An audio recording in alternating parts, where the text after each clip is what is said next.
This is CRP speaking to you live. How's it going? And as usual, why don't you hit +1 in the comments section just to make sure that you guys can hear me and see me properly. Yeah. So today we're going to be talking about how the Civil War is being fought. Because what's happened is that, see, for the longest time, I was of the opinion that, the Civil War is coming. The Civil War is coming, But now I've been thinking, especially as I've been reading more about warfare theory, I'm coming to the conclusion that the war already started. We're in it, okay? We just don't notice it. And especially because if you compare and contrast how a lot of other kind of fifth generation wars have been fought, you realize that we're in the war. We're in the Civil War. It's not like it's coming. It's here now. And we have to fight it now because our opponents are fighting it already and they're winning. Okay. So, yeah, that's the subject of today's broadcast. Hang on a second. Let me just share the screen. I want to, there we go. And hide. Yeah, I don't want to see that. There you go. You should be seeing, hit +1 if you see, well, I'm guessing, yeah, I see all the +1s. You guys can see me, no problem. So everything is hunky-dory. So we're on our way. How the Civil War is being fought. Yeah, because like I said, I've been misunderstanding things. Well, it wouldn't be the first time, but I've been misunderstanding things. And the more I think about it, the more I realize that, yeah, we're in a fifth generation warfare. Now, if I say fifth generation warfare, then the obvious question is, what the fuck are, first, second, third, and fourth generation warfare? What are those tactics? What's going on? And so I started looking into this, and it's really quite fascinating, and it gives a clear understanding of what's going on. Okay. And clear distinctions between the different generations of warfare and why each generation arose over time, because they were simultaneously the work of a weaker army and a technological breakthrough. And this is really, it's really fascinating. Okay, so hang on, let me just fix my camera here because, my stupid seat. But anyway, my problems.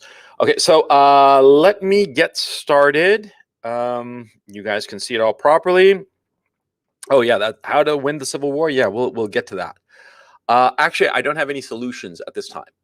Okay, I'm just spoiler alert. I don't have a solution as to how to win this Civil War. But a lot of times, just identifying what's going on, identifying the problem, identifying the strategies of your opponents. That's always the first step in victory. So I don't feel bad about the fact that I haven't come up with solutions, because to tell you the truth, I feel that this is a breakthrough conceptually, at least for me, to understand what's going on. So let me just quit my yapping and start getting cracking. Okay. So you guys, let me just fix this real quick because you guys don't really need to see me. So I'll just do full screen here. I hope you guys can see it properly. Yeah, because there are a lot of text, and so the font got real small. But anyway, the goal of any war, I mean, that's the thing you got to be thinking about. What's the goal of any war? It's to achieve political dominance, to rule over the conquered. That's the point of going to war. Now, why do you want to achieve dominance? Why do you want to control them? Because you want to get the resources that they have, or get whatever it is that they possess. So you want to own it. You want to be the guy, right? So that's why you go to war. Sun Tzu in The Art of War tells us, that war is the last recourse. And he was talking about actual confrontation. But see, between the time Sun Tzu wrote his book and today, a lot's happened. Okay, so we have to start being more malleable as to how we think of war, and I'll get to that in just a moment. But hear me out. The goal of any war is to achieve political dominance, to rule over the conquered. War is force applied to the opponent of this drive to dominance. Yeah, you want to dominate something, whatsoever it is, and of course there's opposition. So you apply force. That's war. That's basically it. But you see, today, occupying the territory is no longer necessary to secure dominance, because the territory today is the minds of the people. And this is something key that you have to understand. And it's a problem of a product rather of the technological breakthrough in communications, the internet specifically. We can communicate with everybody. Nobody is isolated. It's sort of like the world is one single country. And so therefore you want to capture people's minds. If you capture their minds, doesn't matter if you capture their territory, because if you capture their minds, you did capture their territory. You see what I mean? So physical territory is not so important today as the minds of your opponents. Okay, so we are on the 5th generation of warfare. What are the different generations? Oh, they're very simple. The first generation warfare were simply massed armies fighting hand to hand. I mean, think Alexander the Great, think the Roman armies. What was going on there? They were armies, they were organized men in rank and file, and they would attack one another, these armies from opposing empires or whatnot. And they would attack each other. And how would they attack each other? Well, they'd march up to each other and start swinging away hand to hand, right? The Romans perfected a way of warfare. It was brilliantly shown on the TV series Rome, which I highly recommend, the first season especially. In the first episode, I do believe, they show Roman soldiers fighting in the phalange. It's really quite brilliant because basically it was just like this turtle. These soldiers would all gather around and all raise their shields, and they'd look like this marching turtle, and they'd march forward. And of course, the front men would start like hacking away at the opponent.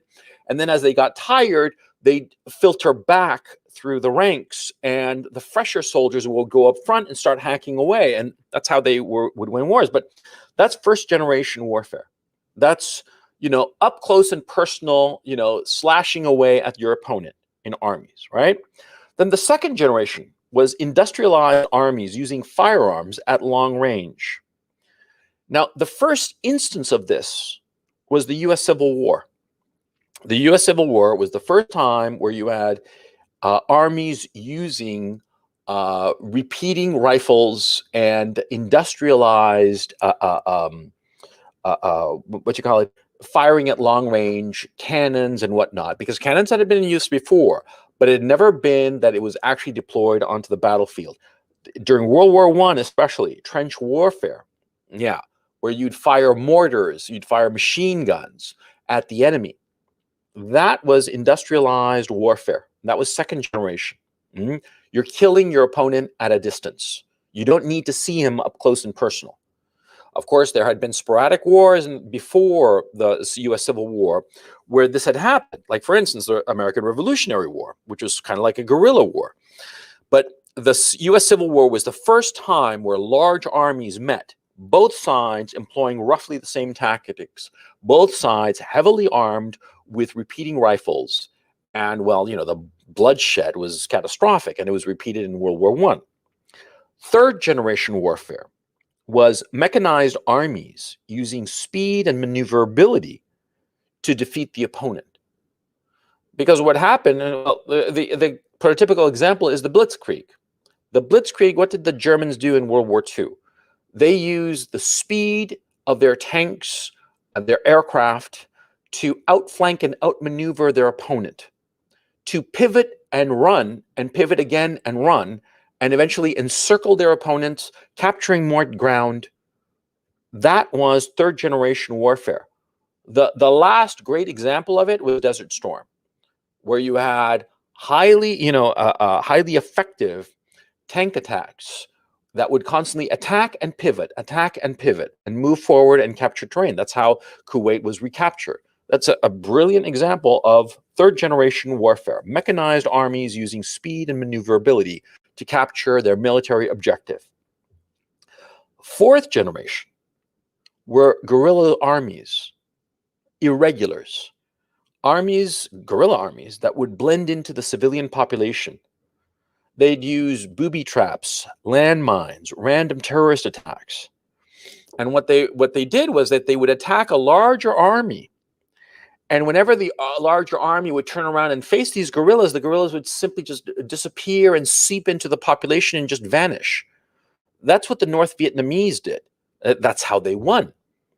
Because the North Vietnamese never won a battle against the American army. They never won a single battle, but they won the war because of fourth generation warfare. The same tactics that the North Vietnamese used were used in Iraq by the local insurgents, ISIS and whatnot, Al-Qaeda and all the rest of them. All these people, what did they do? They fought the American army with terrorist attacks, booby tracks, improvised explosive devices and whatnot. Random attacks, and what did they do? Did they win any battle? No, they did not, but they demoralized the army. They demoralized it and cost it troops and cost it attention and time. And it just sort of like collapsed. This great big army, this invading army, the American army, took over Iraq and then just got killed by 1,000 cuts. You know what I mean? Yeah, that's fourth generation warfare. Now, what is fifth generation warfare? Fifth generation warfare is ideological, informational warfare with sporadic violence, but never breaking out into open fighting. It's the anarchy of war, but without war. And it's subtle. It's hard to grasp at first. And I'll get into it in some detail. So, just to hear me out for the time being. But you have to understand, it's not guerrilla fighting because they're actually not fighting. In fifth generation warfare, there is no warfare. But you have all of the consequences of warfare: anarchy, violence, lawlessness. All of these things that are generated by war, of whichever generation, by the way. When war happens, it creates anarchy, it creates violence, it creates destruction. Fifth generation warfare is exactly that, but there are no armies. It's the anarchy of war without war. Think of it in those terms. Now, how is it that each generation of warfare arose? Well, very simple. Each subsequent generation was the innovation of a smaller, weaker army that found a way to beat a larger army. For instance, the first great leap to second generation warfare, industrialized armies using firearms at long range.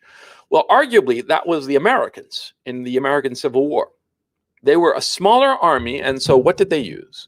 They used their muskets at a distance to fire on the British troops. The British troops were outraged because they demanded that, the armies, the revolutionary armies of the United States, stand square up and fight, fight like men, that kind of thing. And throw volleys of shots at one another, and that's how they should fight, right? But the American army didn't do that. What did they do? They basically hid and ran and shot from a distance and slowly crippled the British army, which at that time was the largest, strongest, most powerful, and technologically advanced army on the planet. And they defeated it. Yeah, that's the great achievement of George Washington. I mean, irrespective of what you think of him as president or whatnot, and irrespective of whether you think that he was the first president, but big deal. No, he really was a military genius because he defeated the largest, strongest army in the world by second generation warfare, implementing it. He, in essence, the American Revolutionary Army invented this strategy because they were weaker. That's the key issue. They were weaker. The third generation warfare was invented by the Germans. Mechanized armies using speed and maneuverability. Why? Because they were weaker. They couldn't go up against the Maginot Line. So what did they do? They bypassed the Maginot Line. See? The brilliance of it. The French army was larger than the German army. Certainly the French and the British army together, they were much larger. And yet it was the British army, 1 million troops, that got encircled in Dunkirk. Why? Because of speed and maneuverability. Because the Germans understood the new technology of the tank. They understood it in a way that the British and the French did not. The British and the French especially, built fortifications because they were fighting the last war. Because fortifications protected you from the onslaught of long-range firearms, mortars, machine guns, and whatnot. But the Germans realized that that wasn't the war. That wasn't the war that had to be fought. It had to be the third generation war of moving mechanized armies at speed and constantly maneuvering so as to improve their position vis-a-vis the enemy. That's how they won. That's how they captured Holland and Belgium and France in short order. That's how they nearly destroyed the Soviet Union. Yeah. I mean, think about it. It was an extraordinary achievement. Whatsoever you might think of the Nazis, man, they knew what the fuck they were doing when it came to fighting wars. They nearly conquered all of Europe from the Urals to the North Sea. That's pretty spectacular, if you ask me. Anyway, but you see, the Germans were weaker and they had to come up with a new approach. The Vietnamese, the North Vietnamese, they were weaker than the American army, so they came up with a new approach of the guerrilla armies, the Viet Cong, the people just melting out into the population. What was the American army going to do? Start to murder all the civilians? A couple of times it happened out of frustration. The My Lai massacre, horrifying though it is, I mean, no question that it's a horrifying slaughter of civilians and despicable. But why did it happen? Well, because the Vietnamese irregulars, the North Vietnamese army and the Viet Cong that would fight the Americans would vanish into the population. And so Lieutenant Calley and his men basically came to the conclusion, albeit they didn't articulate it, but they were like, basically, these fucking gooks are the enemy. These women and children and old men, they're the enemy. And so they killed them out of frustration and rage. And it's understandable. It's horrifying, but you can understand what was going on. Okay. I'm certainly not excusing such a despicable behavior, but it's indicative of the strategy of the North Vietnamese. That was fourth generation warfare. Now we're into fifth generation warfare. Ideology, information warfare with sporadic violence, anarchy without war. Okay? Now, what are the tools of fifth generation warfare? Very simple. The first one, the most important, is ideological infiltration in all sectors of an opponent's institutions. See, this ideological infiltration, it is the deliberate planting of an ideology or a system of belief that goes counter to your enemies. Counter to your enemies, it attacks your enemy's beliefs and their belief system, the very reason for being of the enemy, and yet this attacking ideology has a compelling or attractive quality that will convert people to it. See? A great example, is democracy. Democracy is great. Well, why is democracy great? It's actually not. There are lots of reasons why democracy is a really shitty form of government. But if you just put it as a slogan, it sounds fucking fantastic. See? Sure. And so people are like, yeah, sure, yeah. Democracy sounds great. Of course I want democracy. Climate change. We have to fight climate change. Same thing, I mean, yeah, climate change. Fucking A, let's fight this fucker. We don't want climate change. Right? We don't want to drown in the rising sea tides, right? Climate change. Communism. Communism is good. That's not so spread out, but it's basically infiltrated because people look for instance, in our current society at the gross wealth inequalities, and they are like saying, yeah, communism sounds pretty good. Of course, people forget all about the horrors of communism and how communism essentially requires slave labor in order to exist, because it does. Don't give me any shit that it doesn't. I read the fucking Gulag Archipelago. I read the Black Book of Communism. I know enough to know that communism, in every single one of its incarnations, requires slave labor. That's the whole point of the Gulag system in the Soviet Union. It's to create a slave class to do a lot of industrialized labor because the system could not afford to do it otherwise. And that always happens in communism. But of course, that's not brought up. Of course, communism, the part that is brought up by the as an attacking ideology is that, it takes from the rich and gives to the poor, like a Robin Hood kind of fantasy. So people buy it because, of course, people are stupid. People don't pay attention. And so you have an attacking ideology that clearly opposes the enemy's belief system and undermines it while gathering adherents, because it's a slogan and it sounds great. Fight racism. Who on earth is going to say, oh, no, we should have racism? Oh, yeah, fuck fighting racism. We should have it. Racism is good. Who on earth would say such a thing? Nobody, of course, right? And so you see how pernicious the attacking ideology is, this ideological infiltration. It's the key move. The attacking, the ideological infiltration that attacks an opponent's institutions, and it filters into every level of the opponent's institutions. How is it filtered into every level of the opponent's institutions? By way of the peaceful activists. The peaceful activists are essentially the soldiers of the fifth generation. If guerrilla fighters, the Viet Cong, were the fighters of fourth generation, in the fifth generation, it's the peaceful activists, because they are political agitators who carry out two objectives. Number one, they help spread the ideology. That's the key issue. They spread it around, one-on-one with people, individuals, okay? It's not that they give a class, they talk to people about it, and they convince it. And of course, these political agitators, a lot of times they're extremely charismatic. Why are they extremely charismatic? Because they are chosen to be extremely charismatic, okay? And I actually, back in the day when I was in college, I worked at Greenpeace. I worked at Greenpeace, not for a very long time, but I noticed how the system worked. And if you were more charismatic, you would get more funds when you went out fundraising. And as you got more funds because you were better at fundraising, because you were more charismatic, you got more responsibility because you were a better fundraiser. See? And so the unattractive, uncharismatic people, they would sort of like seep to the bottom. And it would naturally elevate the more charismatic types who would be given more responsibility. And as they were more charismatic, and they would convince more people to join the organization or give money to the organization, they would rise. So these organizations are, for all intents and purposes, designed to elevate the more charismatic of their members.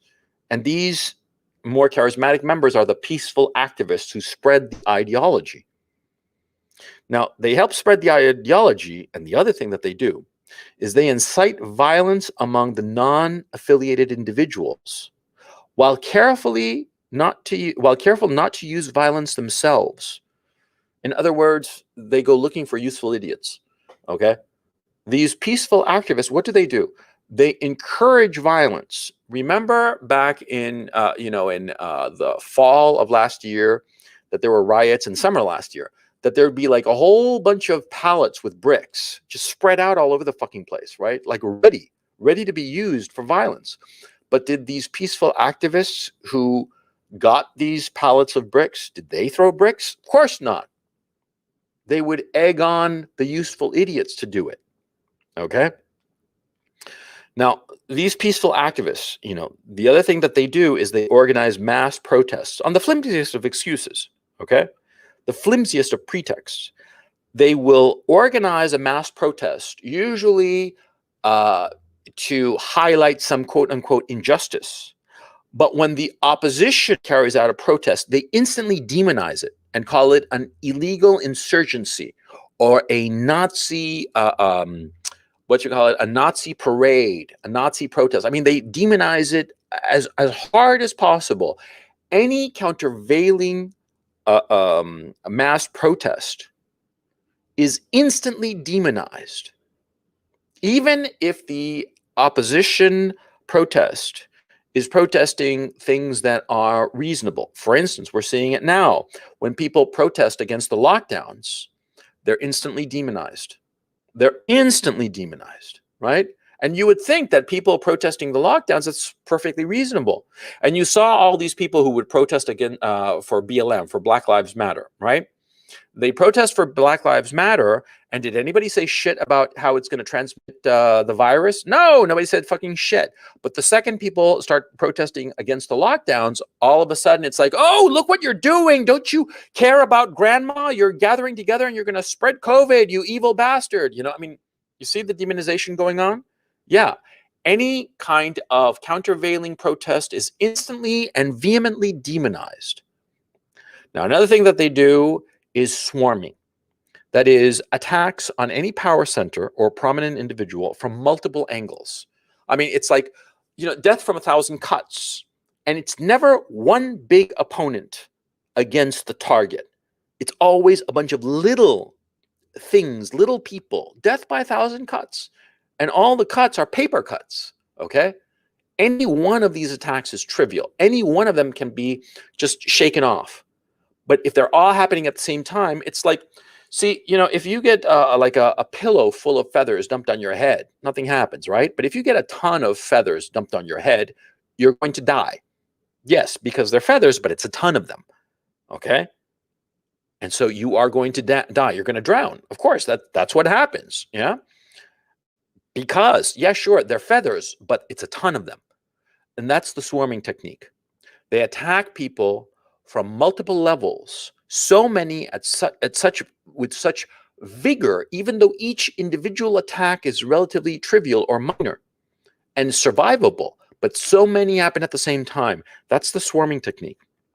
The other thing that's going on is that NGOs that fund and coordinate the activists, the NGOs, the non-governmental organizations, see, these NGOs, they are multiple NGOs, and they all appear to be working independently, because that's the other thing that's key.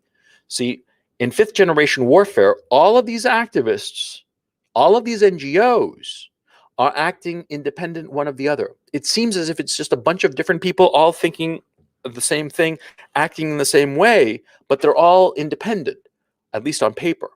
See, but you start looking into these NGOs, and a lot of them come from the same source. The same people behind them.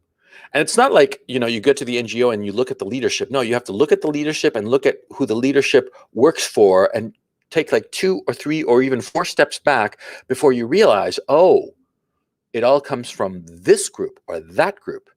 See, these NGOs, they appear independent one of the other. And a lot of these NGOs that are working, right, they're coordinating the activists, a lot of times they're doing things that are objectively really good, like shit like, bringing clean water to the poor. I mean, who the fuck would be against that? Nobody, I mean, who on earth would be against some NGO whose mission is to bring hot lunches to poor children in school? Nobody, see? And that's the trick. You have NGOs that have a lot of their purported objectives are morally untouchable, but they're working in conjunction with other NGOs and activists who are basically soldiers in fifth generation warfare. You see what I mean? So it's like I said in the fourth generation warfare, where you have guerrillas who would melt into the civilian population, and there some 22, 25-year-old fighter, hardened Viet Cong fighter, who's just a badass motherfucker, and he'd sort of like melt into the civilian population of some little village, and you'd get to that little village, and who'd you find? You'd find a bunch of elderly people who are nice as can be, and no fighter. And what are you going to do? Shoot these elderly people? Of course not. Same with the NGOs. See, a lot of the NGOs are carrying out just incredibly laudable goals, but they provide cover. That's their mission. That's their goal. Okay. Now, the other issue is the mass media. See, the mass media agents, they spread the propaganda and misinformation that's beneficial to the fifth generation warriors. Not only do they spread the ideology, but they slant every piece of news, every event that will make the quote unquote peaceful activists look good, that will make the ideology look good, or in its defect, make the opponents of the ideology, the opponents of these peaceful activists, look bad as possible. See, that's the reason for the mass media. It's propaganda. The better mass media outlets, the craftier ones, they never tell an outright lie. It's always shaded in a way that you're like, yeah, they're not telling an outright lie, but it's not like that, okay? And that's the thing. See, they eviscerate nuance. And by eviscerating nuance, they tilt the news in the direction of the peaceful activists, in the direction of the NGO, in the direction of the ideological infiltration. See, because the mass media, or at least the mass media that are doing this work, they themselves have been ideologically captured by this ideological infiltration. They believe in it. I mean, and this is a key issue that you have to understand in fifth generation warfare, because I talk about some ideology or whatever, right? And see, these people, they believe in it. It's not like some cynical talking point that they're spewing out there and they don't really believe it. No, they believe it. They think that they are acting morally in a morally just way. You see? Because these activists, the NGOs, they all think that they're doing the right thing. The people in the mass media, the reporters, the people in front of the camera, they all think that they're doing the right thing. It's the leadership of these NGOs, of these mass media corporations, higher up, who realize that this ideology is just a facade. It's just useful for them to win the war. You see? They don't believe in the ideology, the leaders of it at the very top, 2, 3 levels above the NGO. They don't believe the ideology. The ideology is merely a useful tool to win the war so that they can get their objective. You see? Okay. Now, another tactic that is used in fifth generation warfare is targeted deplatforming of both individuals and nations. Nations are deplatformed by way of sanctions and exclusions from international systems such as SWIFT. Like, see, SWIFT, a lot of people don't know what it is, but SWIFT is the system for transferring money around the world. And it's extremely important. It's like the plumbing of the financial system. Now, imagine if you have a house, right, and you all of a sudden get cut off from the plumbing system, from the sewer system of your neighborhood. What the fuck is going to happen? Well, your house is pretty soon going to get flooded with shit now, isn't it? And you're not going to get any clean water because you're not plugged into the water main of the city anymore, right? Yeah, that's exactly what happens when a country gets cut off from SWIFT, like what happened with Iran. See, you can be deplatformed if you're a person, and everybody watching this knows what deplatforming of a person means, but you can also get deplatformed as a country. Okay. I'm going to pause just for a second. Hit me with a +1 to ensure that you guys can hear me properly and everything's okay. Because you guys know that I get a little bit paranoid. I'm looking at the comments and everything seems to be copacetic, but I just want to make sure that everybody's on board so far. So hit me with a +1. I'd appreciate it.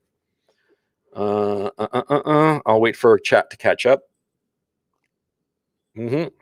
Great. Thanks so much. I appreciate it.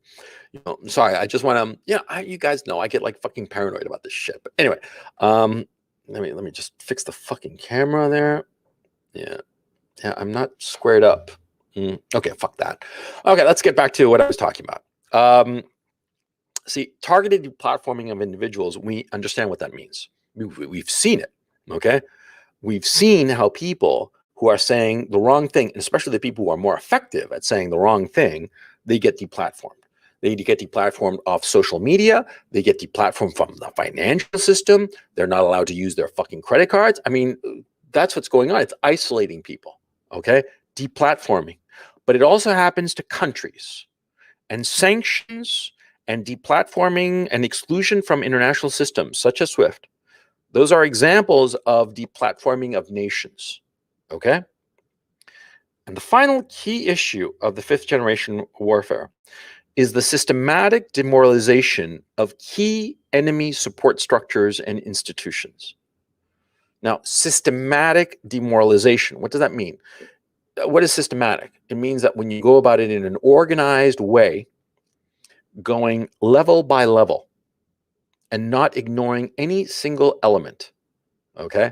A systematic attack is when it's essentially a swarm, and that's what they do. They swarm, and it's always, death by 1,000 paper cuts, and they try to demoralize the key enemy support structures. And we look at the United States, I mean, I'm sort of like previewing what I'm about to say in the next slide, but you look at the United States and the way that they have attacked the police, defund the police, and what's happened with the police, who are a bulwark against this bullshit, woke craziness crap going on, right? Well, they are completely demoralized. Why the fuck you think that happened? That's part of it. And that's the thing I didn't realize, but actually, sorry, let me phrase that. That was where I started to understand that we're already in the Civil War. Okay, Civil War 2.0 is happening. It's just fifth generation warfare. Okay. So the systematic demoralization of key enemy support structures. See, it's a key element in fifth generation warfare, because see, what you're doing is weakening the opponent without attacking him. You having civilians, low-level people, nobodies, useful idiots, drunks, homeless people, nobodies who are attacking relentlessly because they're being goaded by these peaceful activists. And they are attacking and attacking and attacking, and it's exhausting and demoralizing, because you turn around and who do you attack? Some homeless shithead? No, he's a nobody. But it's coming from all sides. You see what I'm saying? And that's how it's so demoralizing. Okay, so the aim of fifth generation warfare insurgents is to create institutional instability and chaos without breaking into open armed conflict. And you see how fifth generation is simply the innovation of a weaker army against guerrilla fighters. See, because when you have guerrilla fighters, fifth generation warfare is perfect, because you're never attacking them.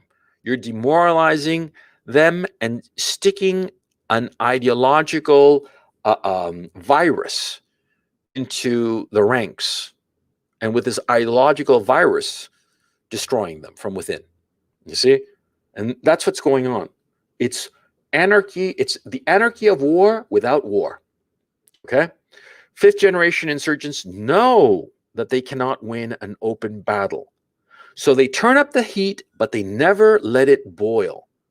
See? You see how it works. It's very important that you understand this. See? Fifth generation insurgents know that if open warfare breaks out, they will lose. If open warfare breaks out, what will happen is that the enemy will coalesce into a fighting force and overwhelm them and destroy them. And so they can never allow open warfare to happen. It always has to be like this, a lot of heat, but never boiling. Okay? And slowly it'll melt the opposition. See? Because you can melt something without putting it in boiling water. Just turn up the heat, but just keep it below boiling, and it'll melt. No matter what it is, it'll melt. And that's what's going on. See? Never allowing open warfare to break out, but constant anarchy, constant chaos, constant demoralization. Now, here's an interesting case. The U.S. government applied fifth generation warfare against Russia. By the way, the Chinese and the Russians have studied this shit real fucking carefully, because they realized that it's the Americans who invented this shit. They invented 5G warfare. And the whole point of 5G warfare is to destroy your enemy without showing your hand. That's the point of it. Okay? And they did it with the color revolutions. I'll get to that in just a moment. Okay? Well, actually, why didn't I get to it before? Hang on a second. Hang on. I'm looking through my shit. Oh, man, I skipped that fucking section. Okay, so let me talk about it now. Okay. So what happened with color revolutions? Color revolutions were basically a series of revolutions that happened during the 2000s in various countries in Eastern Europe, whereby there would be protests, there would be a lot of social instability, a lot of chaos, a lot of the demoralization of the power structures of regimes that the United States was not happy with for whatever reason. And these regimes would collapse and be replaced with a quote-unquote democratic regime that was pro-USA. And this most famously happened in Ukraine in 2014, the so-called Maidan Revolution. The Maidan Revolution was incredibly cost-effective from the point of view of the Americans. They didn't spend any money. They didn't spend any soldiers, no military materiel, but they got rid of a government that was trying to ally Ukraine closer to Russia and had it replaced by a government that was much more pro-West. Okay? Yanukovych was the president up until 2014, and he was deposed in the Maidan Revolution, the color revolution. And the whole thing was carried out by NGOs, peaceful activists, all of them spreading the ideology of democracy and neoliberal economics and whatnot. And the whole thing was to bring Ukraine, pull Ukraine away from Russia, and so as to weaken Russia. Now, why the Americans hate Russia is a complicated story. It's for a variety of reasons that have nothing to do with Russia's actual threat to the United States. I mean, you have to be real clear about this.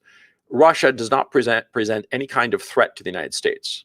It has become a threat to the United States because America, or American foreign policy, has been so anti-Russian. But Russia in and of itself does not and has not presented a challenge to the United States. It is not interested in trying to replace the US as the global hegemon. But for various reasons that have to do with the fact that there is ancestral hatred against Russia from the point of view of a lot of neoconservatives. The neocons, a lot of them are Trotskyites, a lot of them are Jews whose families had to flee from Russia because they were chased in pogroms. And so there is this deep-seated ancestral hatred towards Russia by these people who are now in positions of power in the State Department and the Department of Defense. At the same time, there are a lot of people who look back wistfully to the time of the Cold War, because during the time of the Cold War, there was a great deal of unity among the American people because there was a common enemy, the Soviet Union. There was, us versus them. And a lot of people look back on those times very fondly, and they want a repeat of that.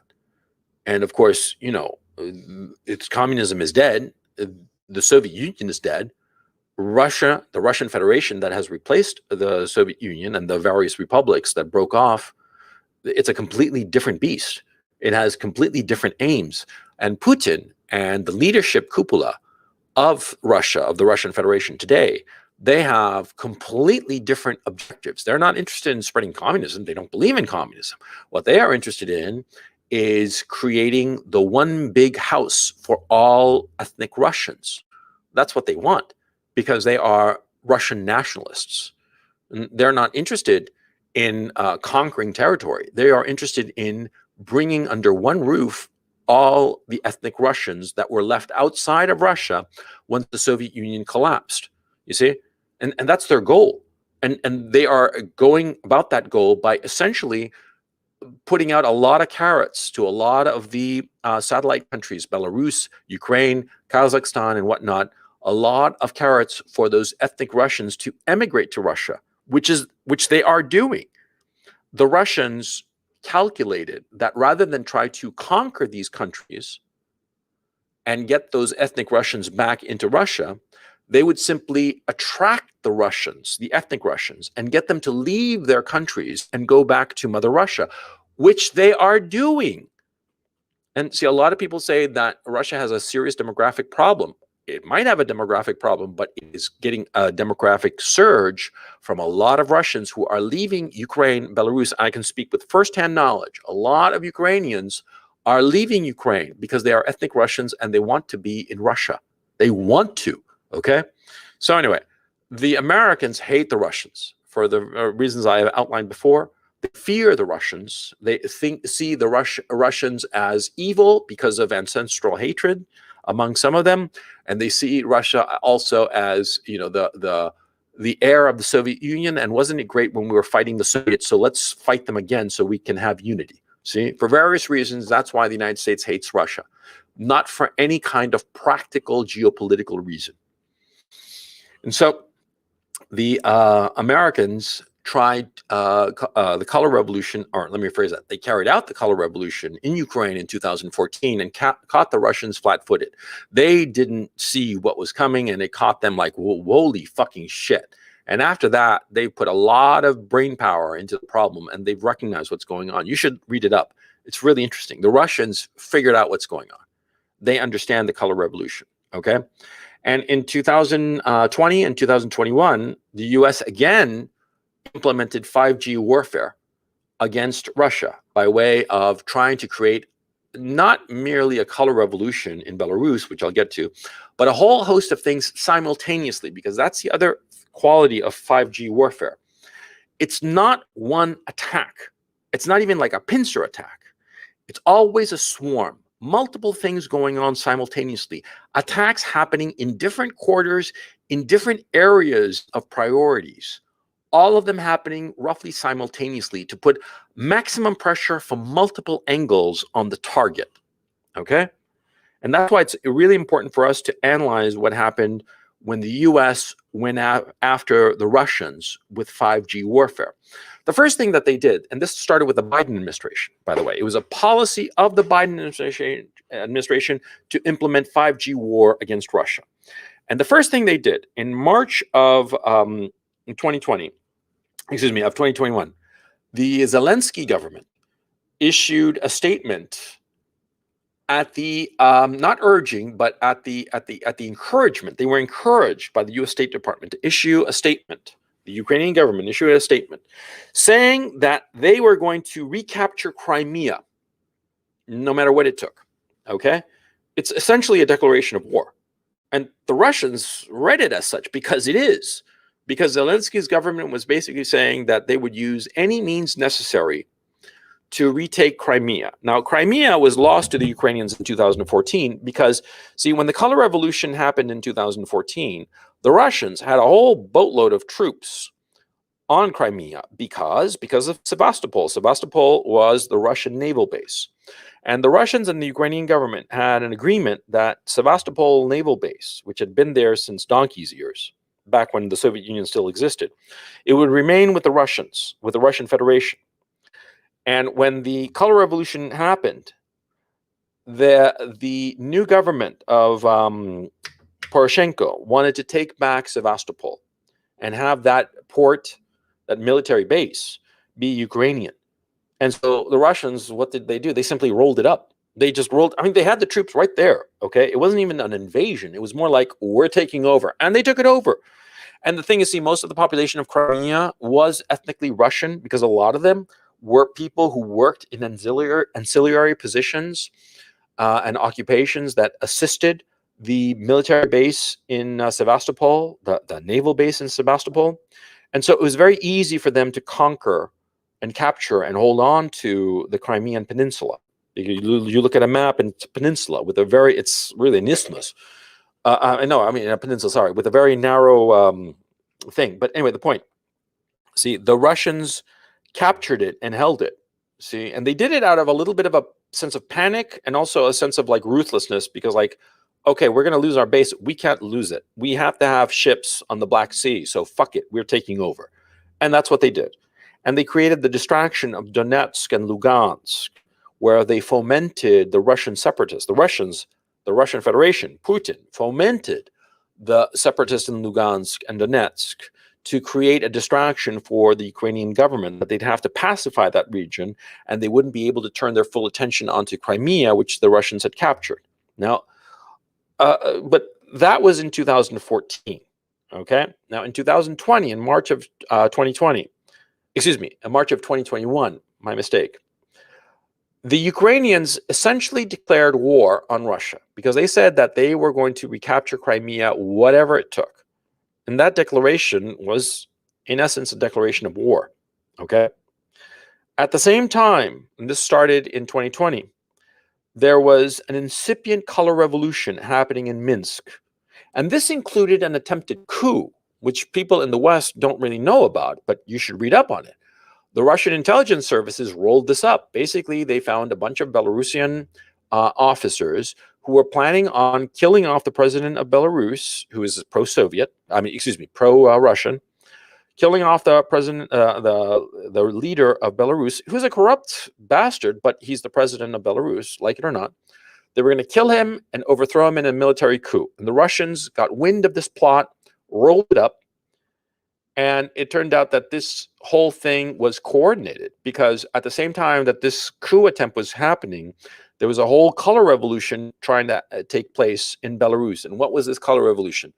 Mass marches, protests, a whole talking about how the election was illegitimate. The last election in Belarus was illegitimate, which it was, but that's neither here nor there. The point is that they maximized that. They marched people. They got everybody riled up. sporadic violence in the city, not that much because Belarus is ethnically homogenous. And so in ethnically homogenous societies, violence between people is far less than in a multicultural society. That's something that multiculturalists, don't really like to talk about, but you don't have to take my word for it. Look it up. Okay.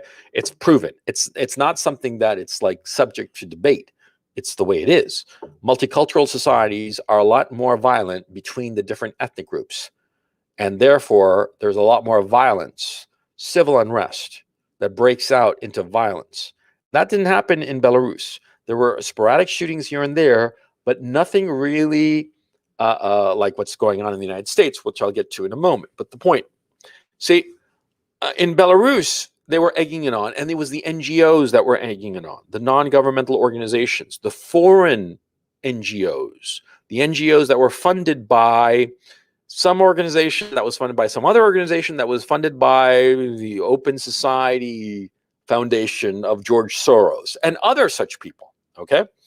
So there was the incipient, in Belarus, there was the incipient color revolution and the attempted coup. At the same time, there were waves of sanctions on Russian officials. And there was a concerted effort by the American government pressuring the Germans to no end. I mean, the American government squeezed the Germans' balls until they screamed practically. They wanted to kill the Nord Stream 2 project. Now, what's the Nord Stream 2 project? It is a pipeline that goes from Russia to Germany directly. Because, see, the pipelines that were built during the Soviet era between Russia and Europe, they go through Ukraine. And the Ukrainians, they play games, they get some money off of it, okay? I mean, it's to their benefit, okay? And they fuck with both sides, both the Germans and the Russians. And finally, the Germans and the Russians got sick of it, and they say, hey, why don't we build a stream that goes direct from Russia straight to Germany?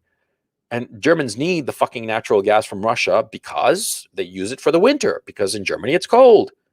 And so the Germans were like, fucking hey, let's do this. And the Americans didn't like this at all. And the closer Nord Stream came to conclusion, Nord Stream 2 came to conclusion, the more the Americans pressured. And it was stupid. That was a stupid tactic. They should have put a lot more pressure at the beginning. But once, the end is in sight for the Nord Stream 2, it's too late. No amount of pressure is going to stop that thing. I mean, once you cross, like, say, the 30% completion mark, it's over. It's going to happen one way or the other, okay? And now, at this time, I believe that they're like 95% completed or some shit like that. The pipeline will be completed by the end of 2021 and will be shipping Russian natural gas for the German winter of 2021, 2022. Okay, that's happening. But the Americans, at the same time that they were sanctioning Russians, at the same time that the incipient Belarus color revolution was happening, at the same time that the Ukrainians were basically saying that they wanted to go to war with Russia, right? They were trying to kill Nord Stream 2. And at the same time, they were canonizing this guy Navalny, who is a fucking blogger, for crying out loud, and a corrupt blogger at that, okay? I mean, the guy's all shady as shit, sketchy as all get out, right? And they were trying to elevate this guy that, he'd been attempted assassination by Putin and all kinds of bullshit. No proof of this shit, just allegations. But see, and at the same time, in Russia, you got NGOs trying to convince at all costs Russian people of how bad Putin is, with marches and demonstrations, egging them on, pushing LGBTQ shit and feminism shit. I follow some YouTuber called Yay Russia. She's a nice kid. She's like 20 years old. She does not realize that she is being used as a useful idiot by the NGOs in Russia that are anti-Putin. NGOs in Russia that are being funded by foreign money. She herself spent a year in Minnesota in some university there. What the fuck you think that was, huh? She herself, I have no doubt that she's, not corrupt at all. But she is the typical example of the useful idiot. And she's very charismatic, charming young lady, and she's spreading the message of how awful Putin is. But where did she get that ideology? Huh? You see? You see how it works? Okay? And she's got a YouTube channel, like 150,000 subscribers or some shit like that. See? And that she is a part of this whole system. And that's the system going on. And so you see in this 2020, 2021 effort that the US had against Russia, a 5G warfare, all of these things happening simultaneously. And the Russians were prepared for it. Okay? The Russians got out of it. They beat it by a lot of fancy footwork. Okay? To tell you the truth, it's kind of like complicated to explain it. I mean, it'll take me, I don't know, a good 10, 15 minutes to explain it, but okay, fuck it. You guys want to know, and so I'll explain what the Russians did to stop this shit. First of all, see, they blew off and ignored the color revolution going on in Belarus, okay? And once they rolled up this attempted coup, they really paraded that around in Belarus as like, see, these foreigners are trying to overthrow the government. And that took the wind out of the sails of a lot of the protests going on in Belarus.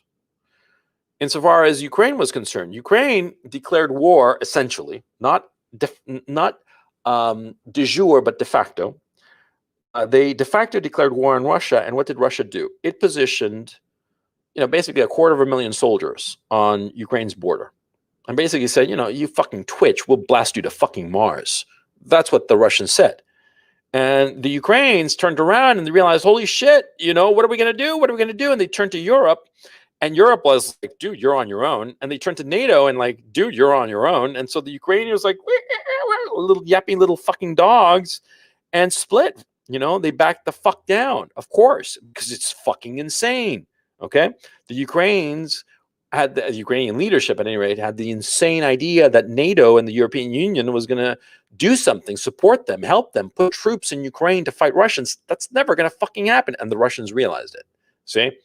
The Russians realizing that's why they put the fucking troops. And two things happened with those troop movements. Number one, they scared the shit out of the Ukrainians, and they essentially called the Ukrainians bluff because the Ukrainians were bluffing.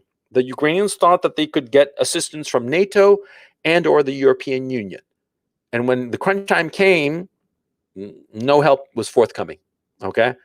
So they called the Ukrainians bluff, number one. And number two, they not only showed that they could amass a very, very capable army that could fight the Ukrainians and beat the shit out of them, they essentially practiced for a potential war with Ukraine.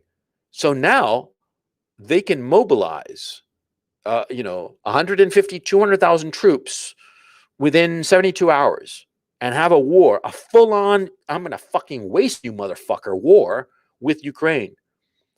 And they're ready for it. The Russians are. They're ready for it. Okay? So all good for them. The second thing that happened was that, see, the sanctions on the Russian officials, they were like, okay, fuck you. We're going to sanction your people.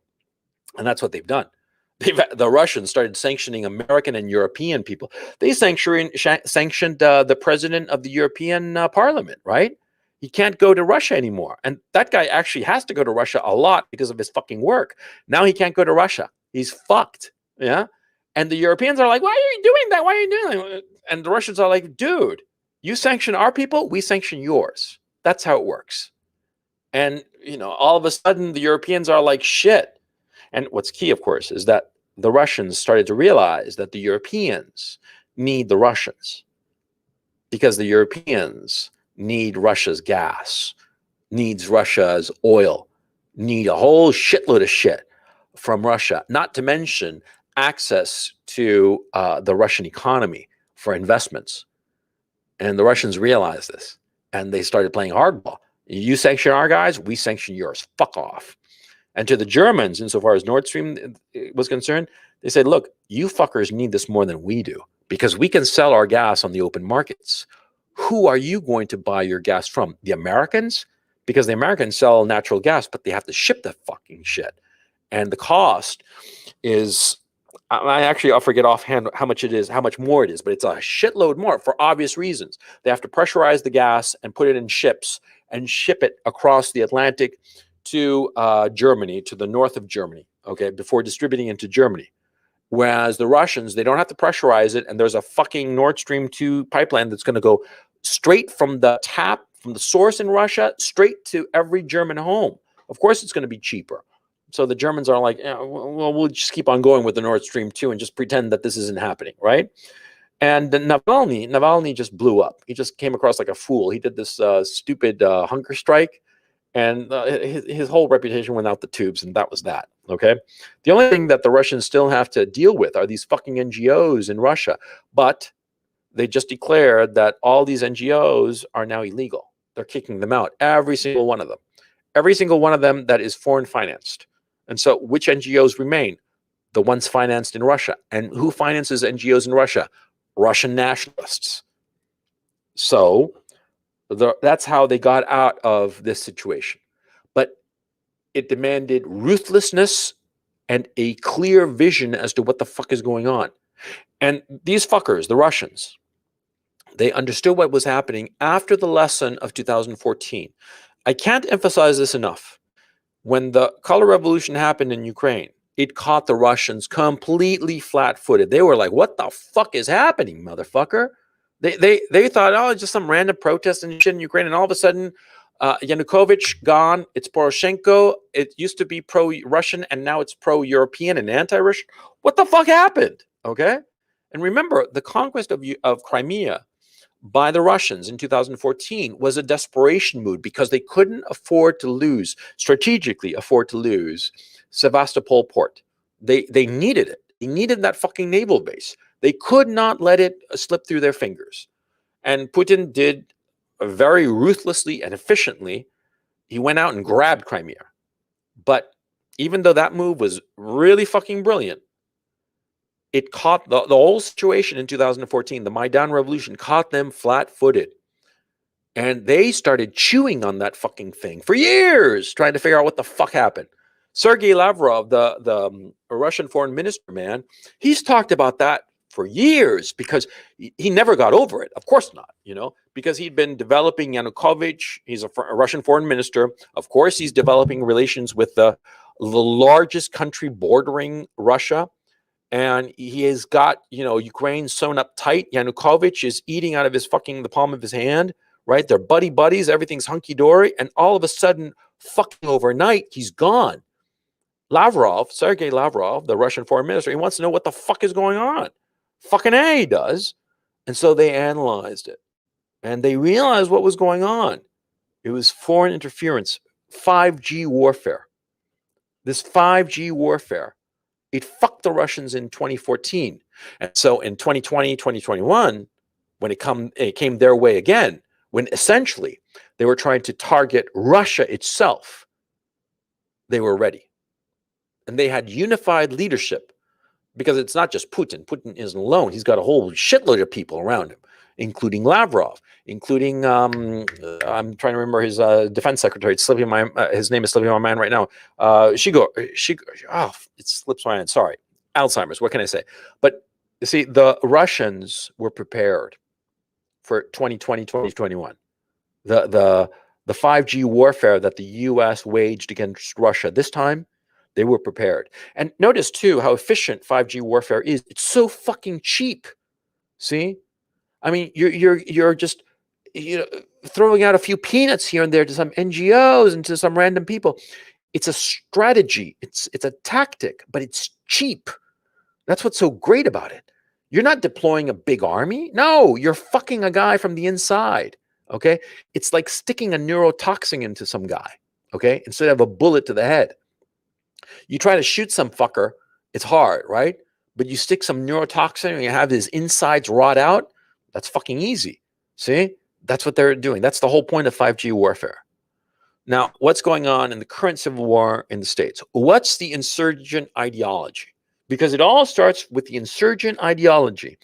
In the U.S. war against Russia, the 5G war that just took place, that the U.S. lost because the Russians were prepared. Well, the U.S. used the whole democracy bullshit, freedom bullshit, be free, democracy, all that crap. That was the insurgent ideology in the U.S. war against Russia in 2020, 2021.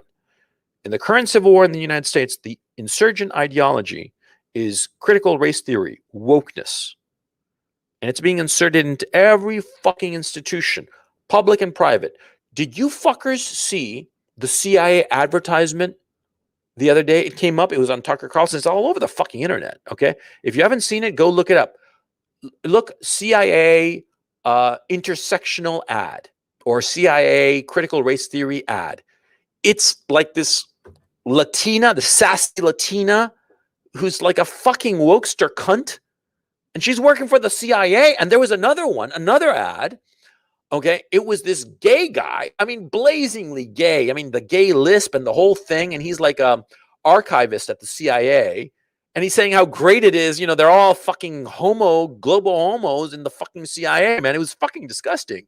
Okay, and that proves to you that the CIA, man, they've been captured, ideologically captured. And you see that in Coca-Cola, where, try to be less white, you see that in Gillette, toxic masculinity and all that shit, toxic masculinity. You're talking about fucking razor blades, man. Your fucking market is guys, and they shit on their own market and call them toxic. That's the CRT wokeness bullshit. It's spread in the government, in the private sector, in all the big corporations. It doesn't matter how it's spread, it's spread. It came from universities, especially universities, but it doesn't matter at this point where. It's there. It's a cancer growing, okay?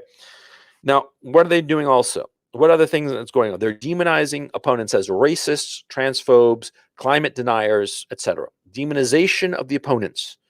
They're Nazis, The Charlottesville protests, Nazis. Okay, and of course, they didn't help their cause by going around with torchlit, with tiki torches at night, right? It looked like fucking something out of Nuremberg from the Leni Riefenstahl movie, right? But they successfully demonized their opponents. They demoralize institutional opponents, defund the police, deplatforming and censoring of opponents. They fucking censored Donald Trump, for crying out loud. The president of the United States, and they keeping him from Facebook and Twitter. Okay? That's blatant censorship, motherfucker. Huh? What the fuck? They swarm any opponent, no matter how small fry, via cancel culture. Because, of course, it's not like one person saying, ooh, you're bad. No, it's one person stands up and says, ooh, you're bad. And everybody sort of like swings their finger around. Yeah, you're bad. And all of a sudden, it's 1,000 fingers pointed your way. And you're blown the fuck out of the water. Canceled, motherfucker. No matter how trivial you are. Some poor cop gave money to Kyle Rittenhouse's defense fund, and he got canceled. CNN fucking showed up at his door, motherfucker. And, he gave a couple of bucks, like $20 or some shit like that. It wasn't like he gave him like $100,000 or some crap like that. It was just a small fry. He was a nobody, just some random guy. But they picked the randomest guy, the smallest of the small fry, to make an example. It's all about making an example. Okay? So they swarm any opponent, no matter how small fry. Constant protests and marches. The BLM shit. Constantly. No matter how trivial. And they find out that somebody got shot by the cops, right? And they're like, BLM march, BLM march. The second they find out the guy is white, oh, no march. Not for this one. The next one. Okay? And then the next one is killed. That murderous little cunt, Michaela, whatever the fuck her name was, right? Who was swinging a knife in the process of butchering another child with a knife. The cop shot her because, of course, the white cop shot her. Of course, he had to shoot her. She was in the process of butchering that other girl, seconds away from sticking that knife right into her chest. I saw the video of that fucking thing, okay? Multiple angles. And it was clear that that knife was going right into her chest. It was going to hit her heart. It was going to kill her. If it didn't hit her hard, it would have cut off her some major artery, aorta, whatever the fuck. That child would have died. That's a fact. And so the issue becomes, on a moral level, who's supposed to die there? The person who is going to be the victim of a stab, or the one who's stabbing? Which do we choose here? From my point of view, morally, the one who's stabbing. She had to go. Sorry. That's life. Life sucks, but you made your own bed. You sleep in it. Mm-hmm. So anyway, but I'm way off track. But the point, see, all these protests, right? They protest this poor guy who shot the murderous little girl, right? Why? What's the point of it? To create demoralization. See? And of course, see, the activists who encourage these protests, who set them up, Are any of them ever caught doing anything violent? No, they are not. Are Antifa, because Antifa are these activists, okay? Do they do violent things?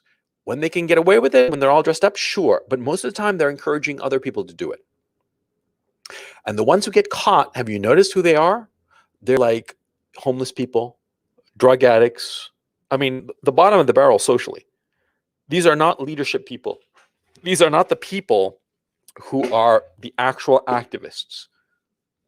They're not. Look at them. Look at the I mean, on top of that, these fuckers, right, are getting released without charges, which is really despicable. But look at the mugshots. They're not the clean cut, educated. No, they're uneducated, with no employment, with nothing going for them. And they got egged on, wound up like a fucking toy and let loose. And they cause some violence and they get arrested. And the violence, potentially very severe, destruction of property, murder, all kinds of nastiness. See? And are the protesters, the activists, are they getting arrested? The ones who actually start all this shit? And of course not. It's not only that they're not getting arrested because they're not doing anything violent. See? Because that's their strategy. It's not that they're angels, it's their strategy. They incite other people to do the violence for them. Anarchy, lawlessness, but no organizing principle. It's anarchy for its own sake. You know, like Minneapolis burning and all that shit. What's the point of that? There's no point in it. It's not supposed to be a point. It's just for demoralization. See? It's to demoralize. The violence, the anarchy, the lawlessness, it's not supposed to achieve an objective. The objective is demoralization. And finally, have you noticed how they target opposition leaders? Like they got a hard-on for Tucker Carlson for years now because the guy is talking sense. See? You watch Tucker Carlson, right? And that fucker, there's no way that you can claim that he's a Nazi. There's no way. Because he's not saying anything that a Nazi would say. He's just asking questions, pointing out things that anybody with a little bit of common sense would agree with. But they are constantly demonizing him, constantly calling him a Nazi. A lot of people who you'd figure are a little bit on the ball also call him Nazi. Why? Because they hear so much of it. The constant refrain that Tucker Carlson is a Nazi. And now they do it with Joe Rogan too. See? That he's a Nazi, he's a misogynist, he's a transphobe, this, that, the other, whatever the fuck, right? See, it's constant targeting of opposition leadership, but always from 1,000 directions, always 1,000 paper cuts. And so that's what's going on in the United States now. And that's why I realized after I started reading about fifth generation warfare, now I understand the United States is in a civil war. It's fifth generation civil war, okay? And ultimately, you have to understand who is on the side of the insurgent ideology, wokeness, CRT. It's taken me a long time to understand this, okay? What's going on is it is basically a corporate culture and a plutocracy. A plutocracy is a country ruled by the rich. We are transitioning from a representative democracy in the United States into a feudal plutocracy. Now hear me out. I didn't put it on the outline, but I want you to listen to me real fucking carefully here. Okay, and let me just fix my thing so you guys can see my fucking ugly mug and get a sense of where I'm coming from. See, okay, we had a representative democracy for a long goddamn time, right? And you can argue that the representative democracy more or less worked until, I don't know, 2000. Let's say just 2000 for the sake of argument, okay? Now, what's happened is that in the last 20 years, we've had an extraordinary concentration of wealth. And you should just look at, American concentration of wealth on YouTube. You'll see some graphics that will knock your socks off. I mean, really just, your hair is going to stand on end. You won't believe how excessive the concentration of wealth really is. Because people think that, oh, it's not that bad. It's kind of, yeah, some people have a lot. No. It's the concentration of wealth that's going on now has never happened in human history. This is more than at any time in human history, okay? I mean, this is greater than the fucking medieval times. This is unprecedented. And what's happening is that all these rich people, I'm starting to realize what's happening. It's that each of these rich people at the very top is at the very top of a pyramid. And imagine like the landscape as far as the eye can see. It's a flat plane, and there are all these pyramids. Some of them are very big, and some of them not so big. And some of the very big ones have like smaller pyramids next to it, like overlapping. Like, you know, when you look at the pictures of the pyramid at Giza, you have the pyramid of Khufu, I think is the big one in the middle. And then there's one behind it, and there are a couple, three that are like smaller, like next to it kind of thing. You have sort of like that kind of a landscape.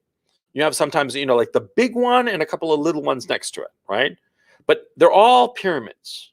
They're all feudal, corporate, statist kind of feudal lordships. In the past, feudalism was based on land, but now it's based on corporations and industries. And what's happening is that you have the feudal serfs that today they work for the corporations, and they are allied to Elon Musk or Warren Buffett or Bill Gates or any of these fucking oligarchs.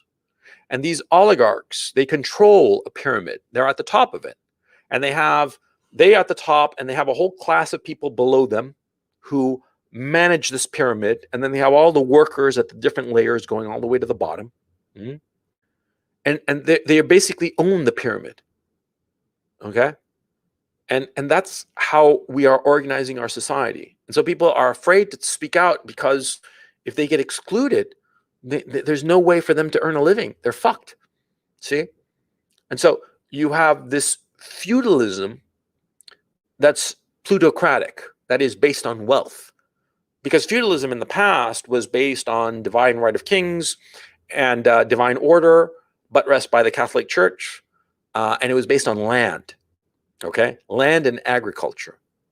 But here it's based on industry and money. See, the rationale is, oh, he's a rich guy, he owns this, so it's okay. Just as in the past, it was, oh, the Lord owns this land because God says so, so it's okay. But it's the same fucking system, only the rationale is different. In the past, it was God, and today, it's he made a lot of money, so he must be better than us, more moral than us. Just as in the past, it was the Lord of the manor owns the whole lordship or whatever the fuck, because God gave it to him. And here it's sort of like the same thing. Well, he made so much money, he must be morally better than us. Just as, the Lord who had all that land, he was, well, God gave it to him, so he must be better than us. God, put a little gold star on his forehead, right? So it's the same fucking system. And the people who work for each of these plutocrats, these oligarchs, they owe their existence to the plutocrat. And there's no protection for them. There's no government overseeing it, because the government is controlled by the plutocrats. See? That's what's going on. And so they're using the woke ideology to destroy any opposition. Because the opposition to these plutocrats, what is it? It's a grassroots egalitarian movement, truly egalitarian, okay?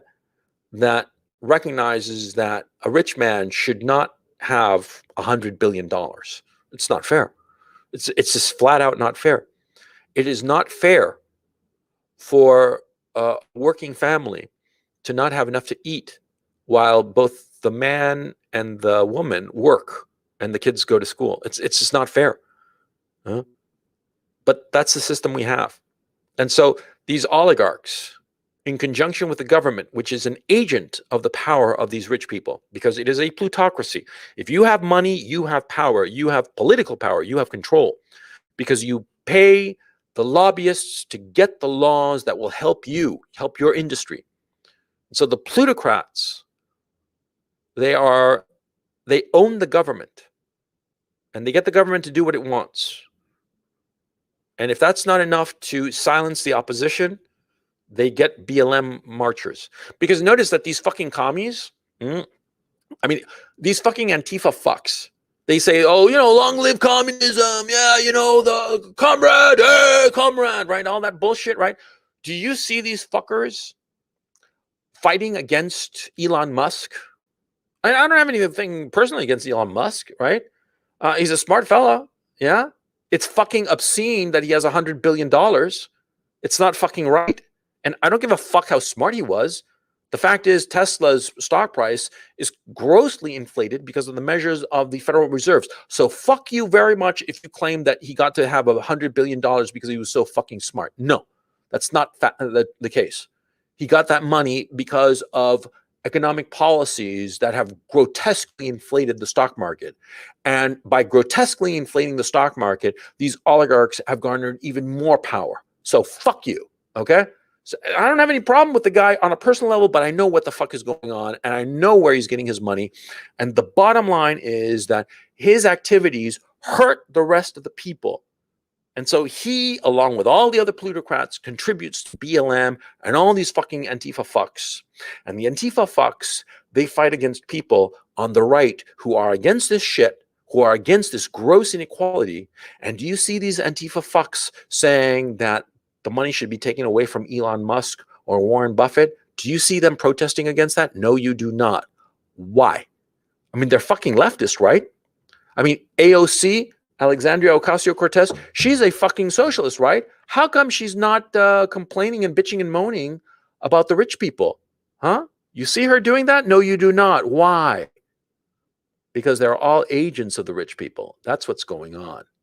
The civil war is these oligarchs, these plutocrats, creating a feudal society and silencing opposition with this dominating ideology, this insurgent ideology of critical race theory wokeness bullshit. That's what's going on. Understand what's going on.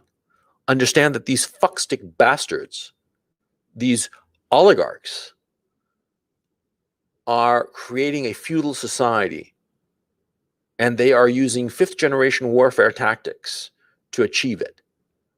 As I've just outlined, see, the civil war, it's happening now. And we don't have to wait around for it to start. It has started. It's been going on for quite some time. Thank you very much. And we have to wake up to the fact that it's been going on and understand the tactics that are being employed and figure out a way to fight these tactics and win.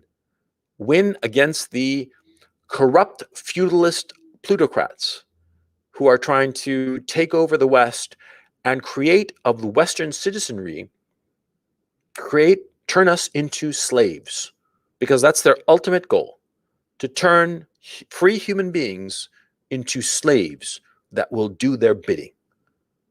And fuck these people. And that's the fifth generation war that's happening, and that's where we're at now.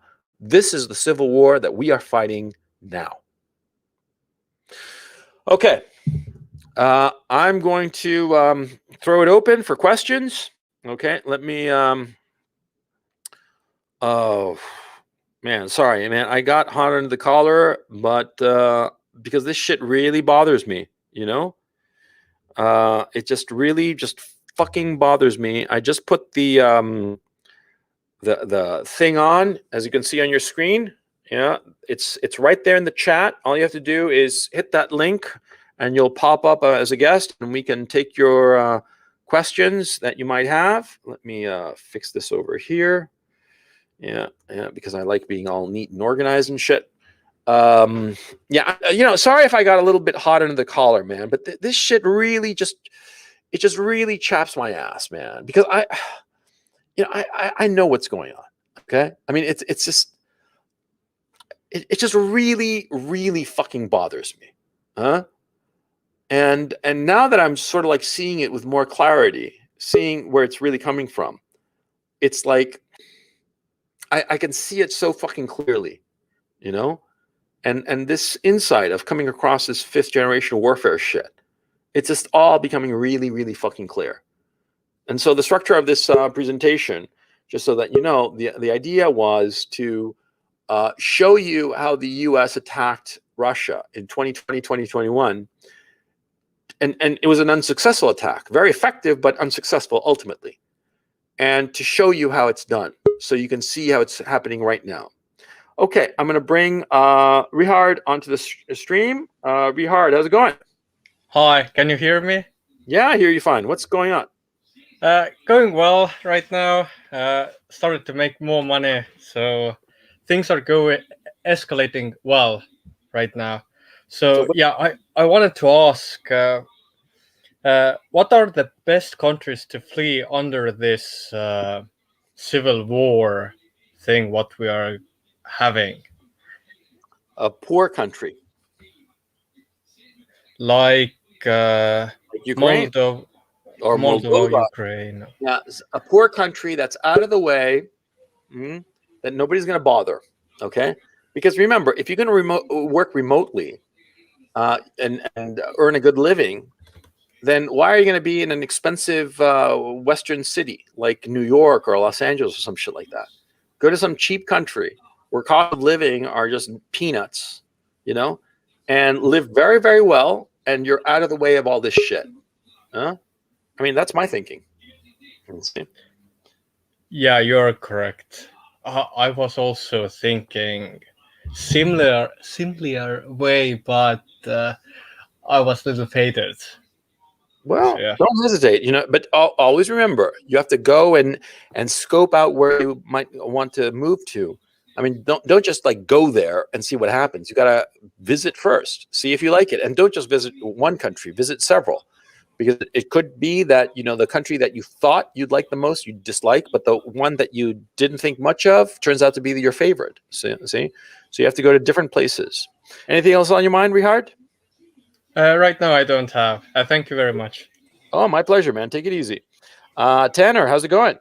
I'm good. How are you? This is my first time getting on the mic like this with you, and I've always watched your content. I've watched your content after, back when you were clean cut. I started watching when you started growing your beard out. I didn't get you as early as when you were clean cut, like you used to be, but I just got on your content and started loving your content. And thank you so much. I appreciate that. So I'm from the Southeast, and you really? how this, yeah, you're fucking with me. Yeah, that accent, man. I figure you were from Hawaii. What the fuck? I know. I sound honky, but anyway. And you are talking about, like, people act like the South is kind of less of the evils. In a way, it is. But we still. I love the South. I love the South. Okay, I have nothing but fond memories of the South. I lived for a time in Texas, and I've been all over Mississippi and Alabama and Georgia. I really, really like it. So. Yeah, I mean, I was just fucking with you insofar as the accent is concerned, but I have great affection for the Southeast of the U.S. Yeah. Oh yeah, definitely. And so I'm sorry, you were saying? Oh no, you're good. No, but we have our fair share of woke behavior too.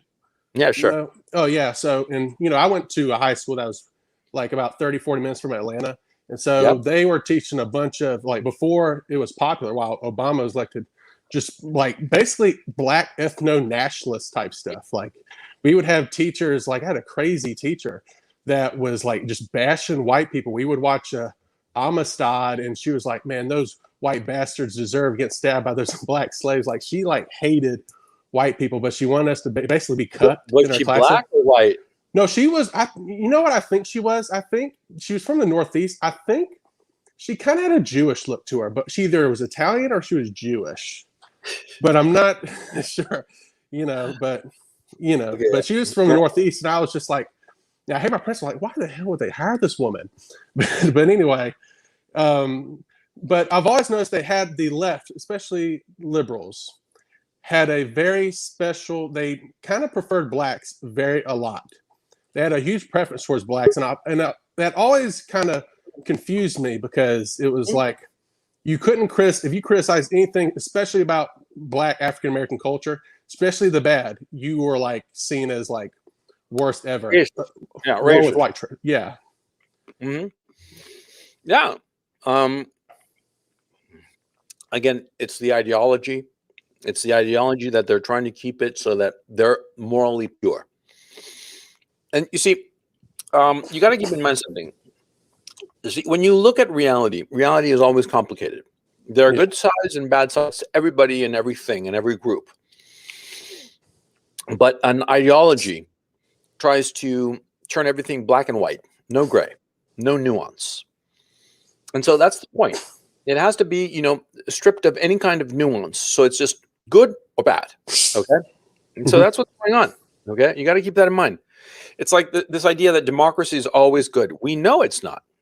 Anybody who's ever lived in a democracy knows that a lot of times it's opened up to corruption and all kinds of shenanigans because it's the rule of the majority, and the majority of people tend to be rather stupid.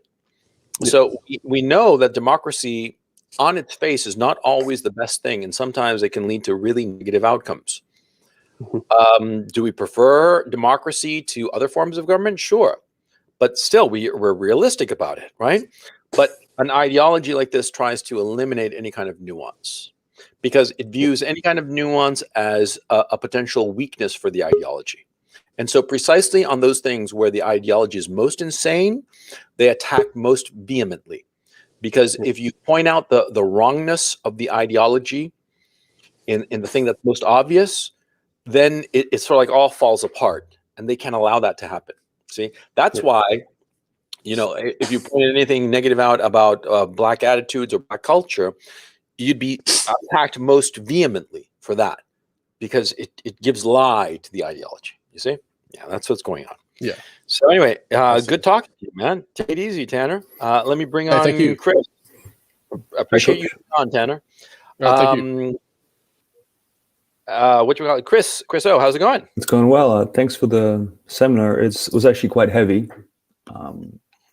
Yeah, I got a little hot on the collar at the end there. I hope you all don't mind. One comment and 3 questions, easy, medium, hard, if you will. The comment is that I no longer see it possible to kind of convince what you might call useful idiots about the whole situation. I've had a situation the last months, but especially the last 2 weeks where I try to interact with long-term friends who I consider very successful, intelligent about various topics ranging from COVID to, the conflicts, and it's just no longer possible. It's a shutdown. And which brings the question of what to do. That's a fucking tragedy, yeah. I mean, I lost hope of trying to in any way discuss, re-educate, point out things. And if that's happening to people I've known for years who I consider very intelligent, educated, successful, then I no longer consider, peaceful education option. Look, you want to know where I think that this is going, and I'm going to black pill the fuck out of you guys, okay? And you might think that I'm just like Dr. Black Pill and not really dig it, but I'll tell you what I honestly think at this point. I think that these wokester fucks have infiltrated so many areas of American society that there will be no serious opposition. And if anybody tries to, pick up arms against this shit, they're going to be wiped the fuck out. The January 6th thing, okay, which was trivial. It was just a bunch of yahoos who went into the Capitol, who were waved into the Capitol. I saw the video.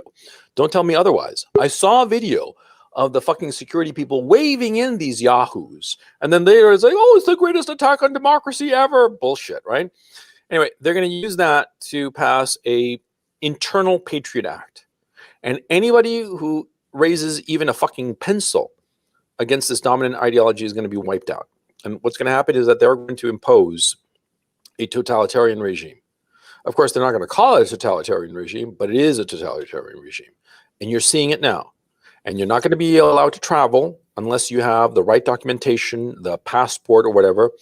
Your money situation is also going to be affected. I mean, bottom line, you are going to be in serious trouble. Okay? The West, and I'm not talking about just the United States. I'm talking the same thing is happening more or less happening in the UK and in Germany, and to a lesser extent in Italy and Spain. France seems to be the only one where maybe they break away from this craziness, which would be just incredible if that happened, but we'll just have to wait and see. But for the most part in the West, this totalitarianism is, I think it's going to win. I think it's going to win. And like I said in that video not too long ago, I think it's time to leave the West. I'm sorry. That's what I think. And I think that, Asia might be a freer place. I mean, fucking China might be more free than America, which is insane. But, that's where we're at because they're winning. They're winning. And the people who are in a position to oppose it, they don't see what's happening. And I have to admit that when I started reading up on this fifth generation warfare shit, I really started to understand what's going on. And I understood too that these guys, critical race theory, wokeness, as the ideology of these plutocrats, these oligarchs, these feudal oligarchs, right? Uh, they just at this point they've tipped over, and they are just begging for any kind of armed insurgency, so they can not only wipe it out, but use it as an excuse to implement extreme totalitarian measures. And in fact, I would argue that it's more likely than not that they're going to impose some sort of, they're going to create rather some sort of false flag that will allow them to implement all kinds of repressive measures. I think that that's in the cards, you know? I mean, that some event is going to happen, and they'll just, you know, hang on just a second. I'm going to freshen up my coffee. I'll get to your questions, you know, but let me just freshen up my coffee and turn on the lights. Hang on.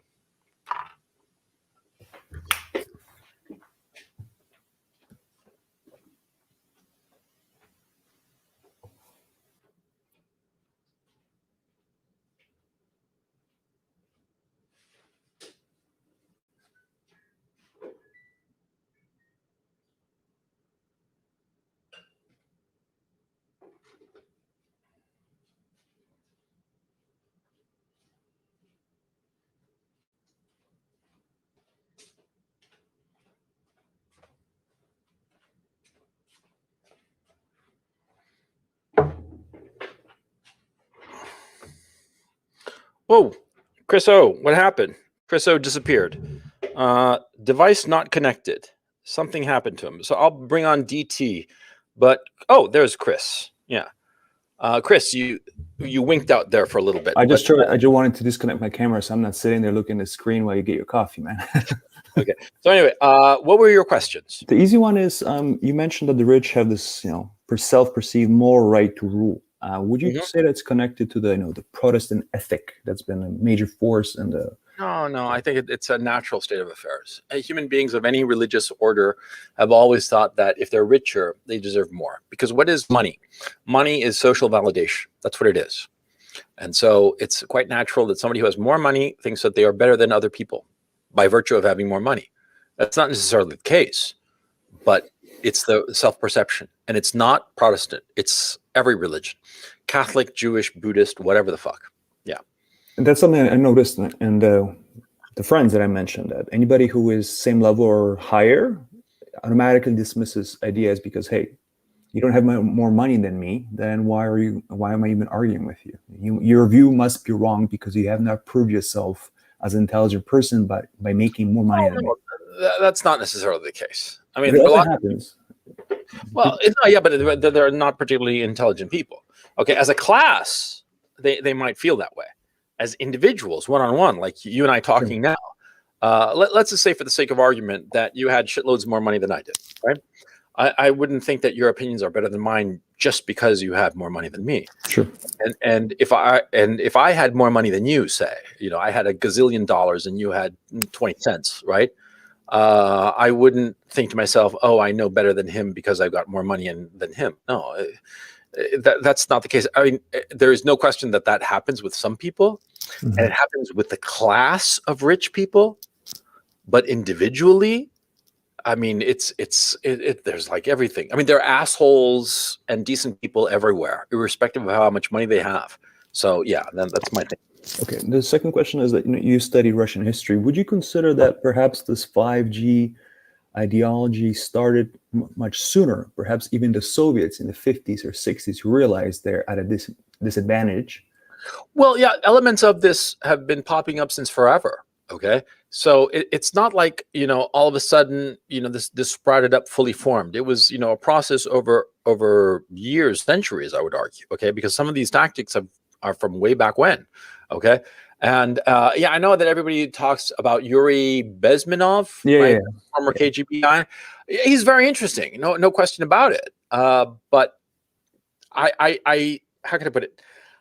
Propaganda has always been used. And one could argue that the first color revolution was the Iranian Revolution of 1953, which the Americans carried out against, what's his name, and implemented the Shah of Iran and imposed the Shah of Iran, right? That you could argue that that was the first color revolution, and that was the Americans. That was the Eisenhower administration. Okay, way before the Soviets had even thought about this shit. Before that, the Soviets, whenever they had a problem with the country, they just invade it, right? Like Hungary in '56 and Czechoslovakia in '68. So I mean, good on Yuri and all that stuff. I think that Yuri Bezmenov, a lot of times, he sort of like feeds into the paranoia of the American right, and that's why I'm not crazy about him. I mean, I respect the things that he said, but that it's all a KGB op, I don't know. Yeah. And what's your third question? Because 5G often relates or is synonymous with unrestricted warfare. It's a term unrestricted warfare means something totally different. Okay, but what exactly is your point? Because the question is who benefits from it all, and we're focusing on domestic group. But are there any foreign players who could be using it all in addition to the oligarchs that I described? Because unrestricted warfare means that any weapon can be used. Sure. And any target of the other country is fair game, including civilians. Mm-hmm. Like, for instance, the terror bombing of Dresden, that was unrestricted warfare. The bombing of London, that was unrestricted warfare. Okay? Any weapon was valid, and any target of the enemy, including civilians, was valid. Hospitals, churches, whatever the fuck, right? Okay, so when you talk about unrestricted warfare, that's what that is. Absolutely. Fifth generation warfare is the opposite of unrestricted warfare. It's very delineated because the whole point is not to use violence.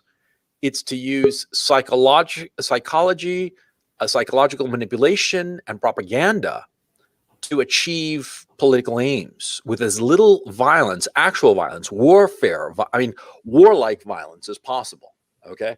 So it's the opposite of unrestricted warfare. I can see understanding is that it's a form of unrestricted warfare. Anything that's not historical open armed conflict is a form of unrestricted warfare. Since I have very limited time, I don't want to touch my time. I mean that is just sort of like just twisting around unestablished definition, because unrestricted warfare as a term has been used since the Second World War, and that's what it meant to basically. It was it started with the Germans when they started, their U-boats started torpedoing ocean liners. Okay, the Lusitania affair. Mm-hmm. And it started then. That was unrestricted warfare. And it was applied first to U-boats. And the term unrestricted warfare has been generally accepted as that, as targeting civilians and anybody flying the flag of the enemy anywhere they may be found on Earth.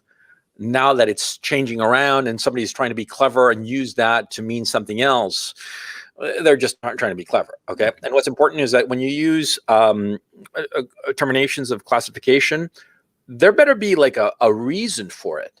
Okay. And a usefulness to it. A lot of times I've noticed that a lot of smart guys, they get hung up on efforts at classification instead of focusing on what the fuck is going on. Don't worry so much about trying to correctly label something.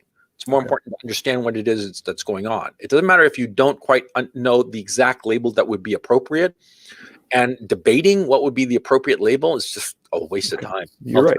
So what I'm trying to get at it is that we have two major events going on in the West right now. One is the whole, what you consider a civil war based on ideology, and one is a pandemic.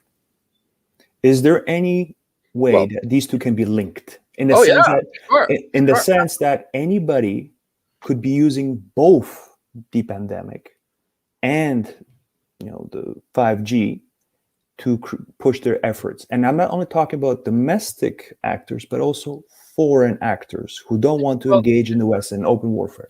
First of all, the so-called pandemic, it's trivial, the number of people who are dying from it. Okay, so it's not the pandemic that matters. Sure, absolutely. It's the measures that are being implemented because of the pandemic, or so-called pandemic, lockdowns and all that shit. And one could argue that certainly the feudal plutocrats trying to impose more control over the people are using the fear, the medical fear, to control people more. I mean, that's basically Bill Gates's whole program. He's trying to scare the fuck out of people so that he can control people. that's his goal. I mean, every time he's on TV, that's what the fuck he's doing, right? And by the way, parenthetically, I find it really fucking weird that he's divorcing his wife right now, right at this time. Any thoughts? Any thoughts? Taxes or no, none of that bullshit. That's bullshit. Look, a guy like that, he's been sophisticated about taxes for decades. Okay, so getting divorced to minimize your tax liability, that's bullshit. That's just bullshit. It's somebody who doesn't know about taxes on the high end of the scale who's saying that shit. Okay, because when you're on the high end of the scale, you've organized your tax situation and you're bulletproof at that point. Okay, and these guys have been going out there. These guys have been rich. I mean, Bill Gates has been rich since the 80s. So no, that's bullshit. I think that something must have popped up, something really fucking horrifying.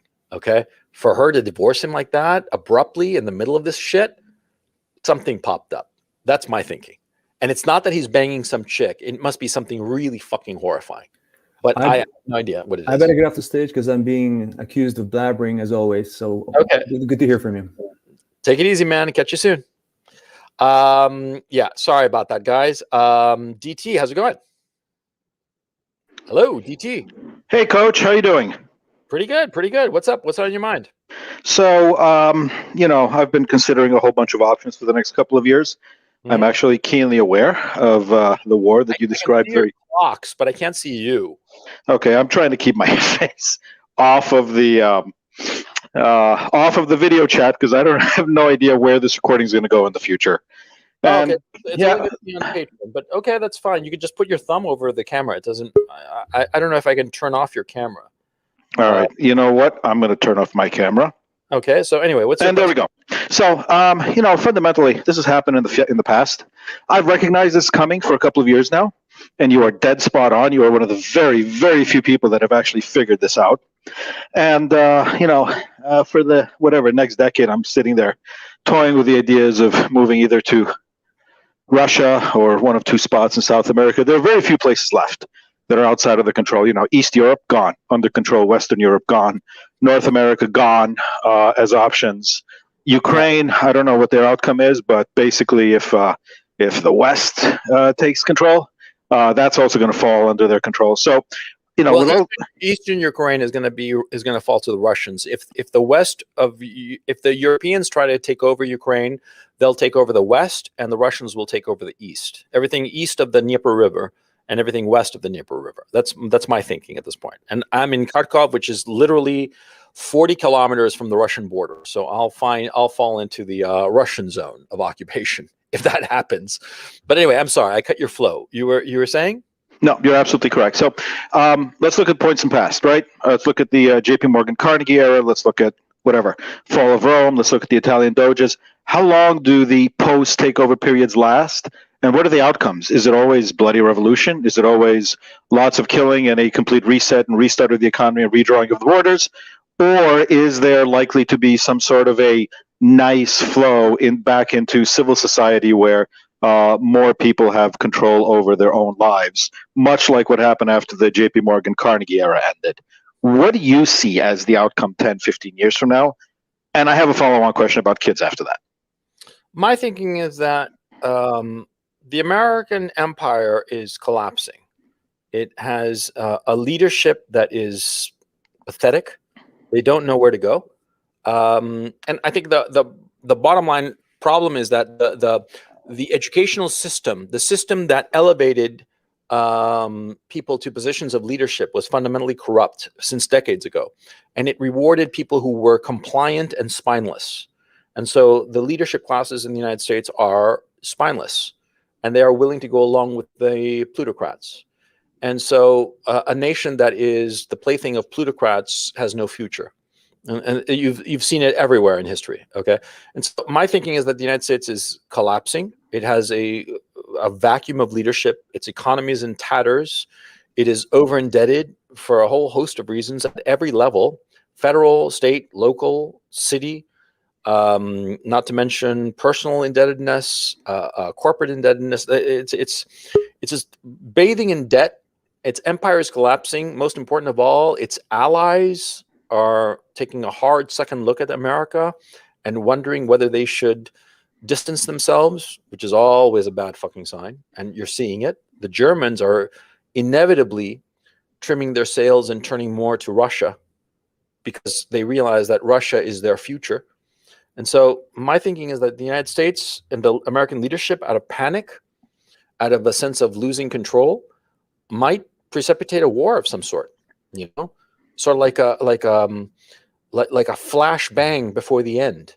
And this happens all the time in different empires and different dynasties, that as it starts to fade, there's this one final kick, like a one final explosion, like a star just before it dies, it goes supernova, and a lot of damage can be caused by that final kick.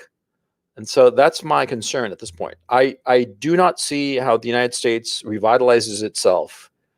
And if it does, it'll take years, because I think that fundamentally the American people are so demoralized. I said it in that video, the State of the Union, that webinar a few weeks ago. The American people are so demoralized. That's the thing that that troubles me the most. Americans don't have any kind of self-confidence about the future. They're over-indebted. Young people have so much student debt for an education that's completely worthless, and they know it, and they're getting no jobs and all of this debt, and therefore they can't buy a home, they can't start a family. They're fucked. They're demoralized. They know that they're going down the wrong path, but they don't know how to change it. And that's the worst. That's the most demoralizing for any people or any individual, when you don't know where to go, when you know that you're fucked, but you don't know how to get out of this hole that you're in. And so I think that for that reason, I'm very black-pilled about the future in the U.S. And I'm sorry, I don't mean to make people feel shitty about it. I'm very depressed about it, because I have enormous affection for the United States. I grew up in the United States.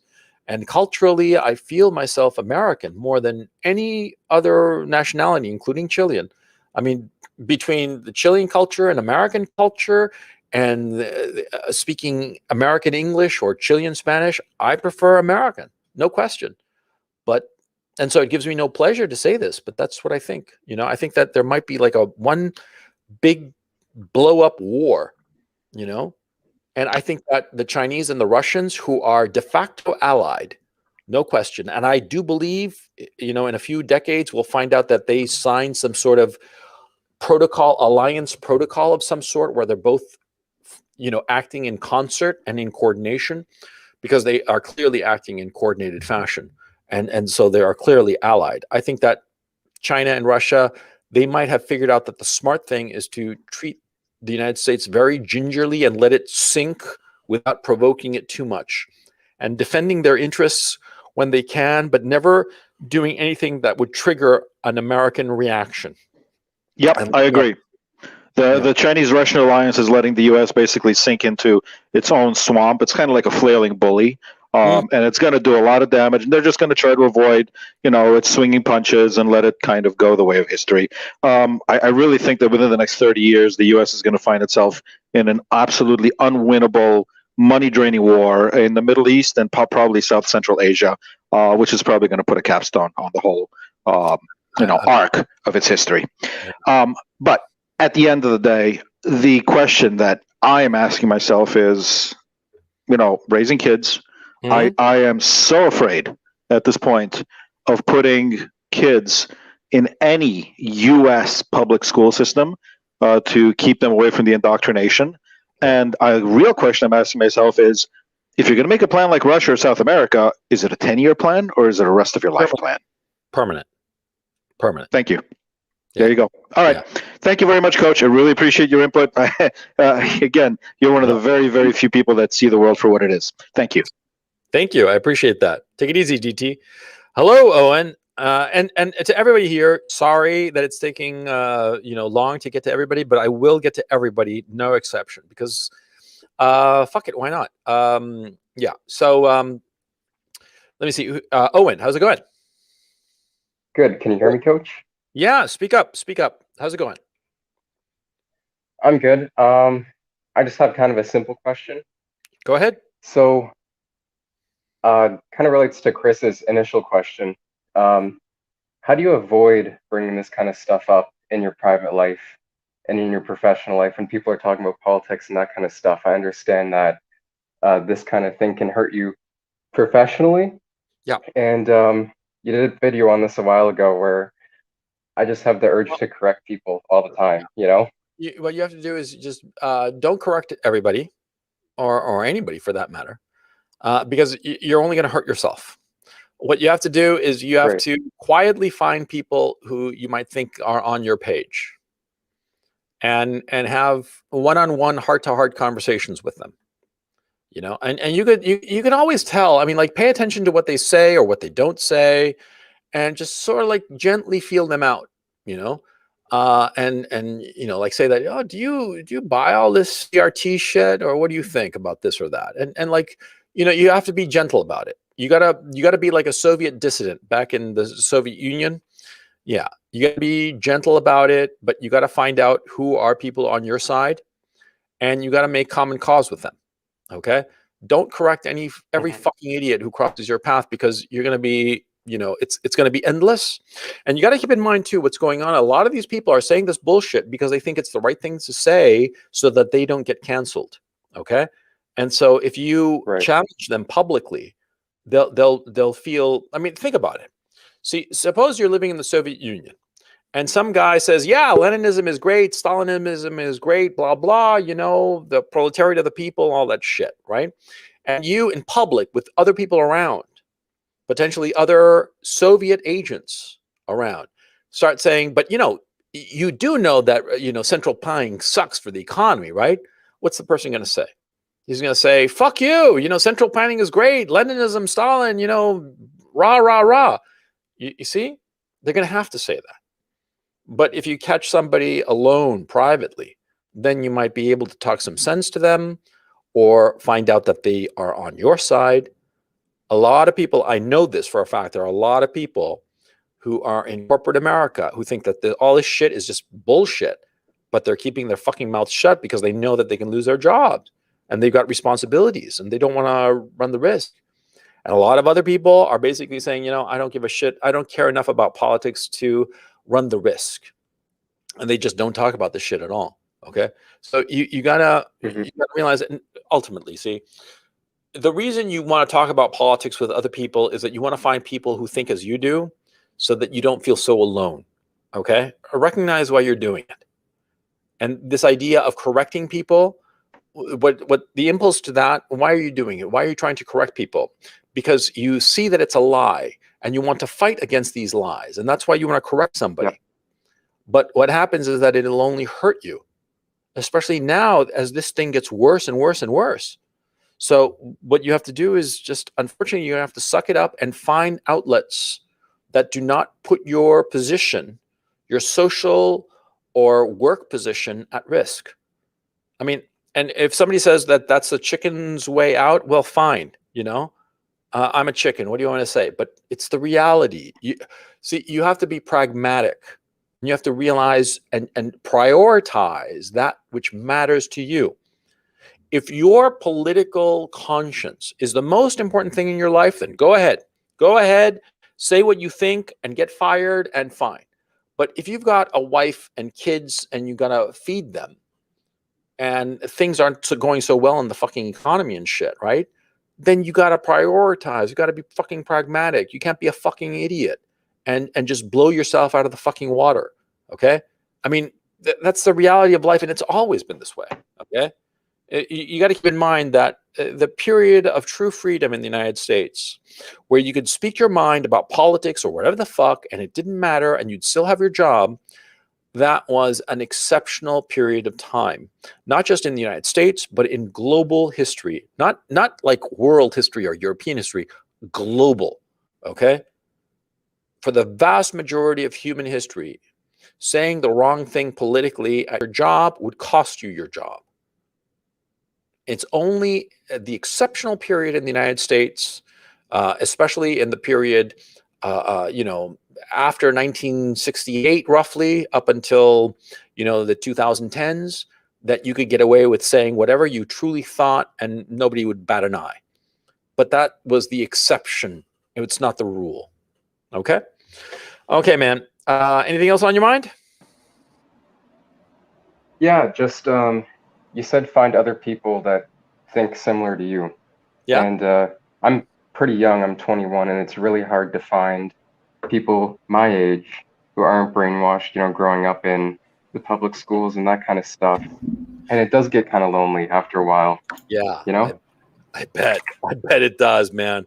Well, the good thing is that, see, kids who are like 21, they mouth off all the time, especially if they don't buy the shit going on. Okay, they'll mouth off, and so they'll self-identify pretty quickly. Okay, have you seen those guys mouthing off? Pardon? Have you seen those guys mouthing off? Those guys who aren't the pragmatists that I said and just speak out and they don't give a fuck? Yep. You have noticed them. Okay, well, those are the guys. See? Okay.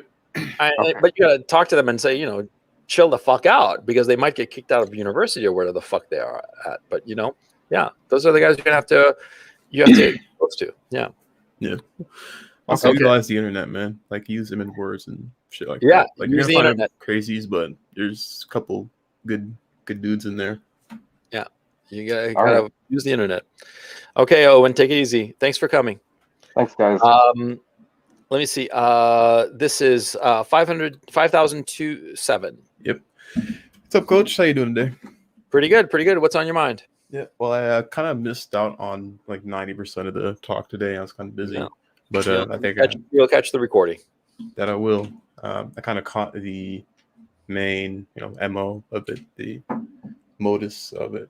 So I was thinking, I was kind of toying with the idea a little bit. I know you were talking to the gentleman a little bit earlier. It was kind of touching on where to not flee to per se, but where a last vestige would be at. I did kind of toy with the idea of Eastern Europe at one point, and my good friend who's from Belgium is like, yeah, it's a cool place. Like, Croatia's nice and everything. Belgium? Yeah, he's from Belgium. Belgium's Yeah, a shithole. yes, and that's why he's trying to leave.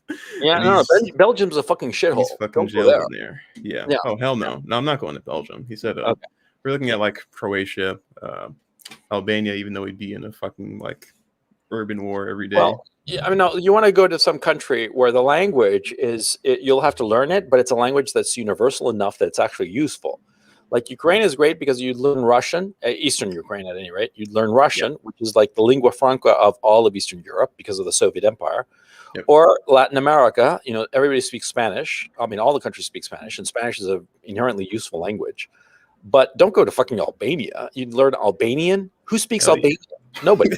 Okay. Albania or is- Czech or Serbian or some shit like that. I mean, I'm not putting these countries down, mind you. Of course. I'm talking about as a practical matter. Okay. Yeah. Yeah. My thinking is that Uruguay would be a great place to go. Uruguay is like easygoing, small, nice place, nice beaches, mellow climate. I would think Uruguay is a great place to go. Yeah. I'd highly recommend it. I've been to Uruguay a couple of times. It's a fantastic country. Montevideo is a fantastic city.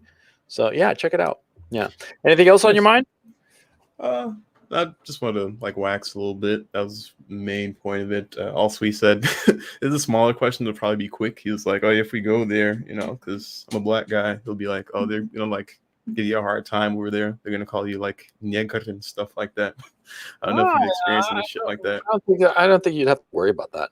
See, I mean, I think a lot of this racist paranoia, right? It's useful to make it like, oh, everybody's racist and shit like that. That's not the case. Yeah. Most people don't give a shit. Okay, I mean, the vast majority of people do not give a shit. Okay. Yeah, real life. Yeah. If there's some asshole who does say anything, just ignore him and walk away.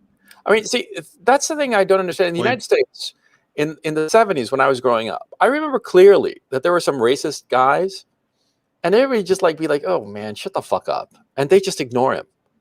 Okay, they wouldn't have like a fucking cow. Okay, but now it's like, "Oh, he's racist." Oh, like fucking bitches.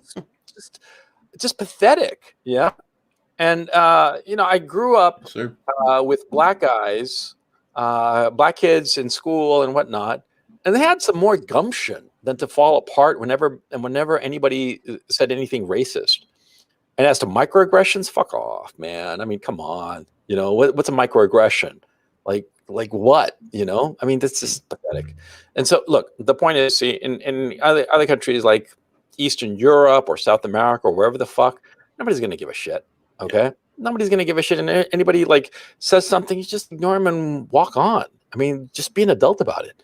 Okay, don't fall for the trap of thinking that you're a black guy and therefore you're like made of glass. I mean, are you made of glass? I'm asking. Honestly, no. Like you know the kind of shit we talk about, like me and the boys. It's if somebody insults you and calls you some racial epithet, are you gonna like dissolve and like fall apart? Are you gonna shatter? Are you gonna explode? Dude, no. Like, Somebody calls you some racial epithet, you'll be like, "What a fucking asshole!" And you know, by the end of the day, you'll have forgotten all about it. Okay? Yeah, see? Exactly. So I've been through worse shit than that. That's fuck yeah. Every adult has had a lot worse shit. I mean, like, I don't think that anybody's ever called me a wetback, right? But if they did, I wouldn't give a shit. I just ignore it. If they call me a stick or a wetback or greaser or whatever. I've never heard that one. But yeah. So anyway, great talking to you, man, and I'll catch you next time. Same here. Thanks, Coach. Let's see who we got here. We got Kevin. Kevin, how's it going? Hey, Coach. How's it going? Pretty good. Pretty good. What's on your mind?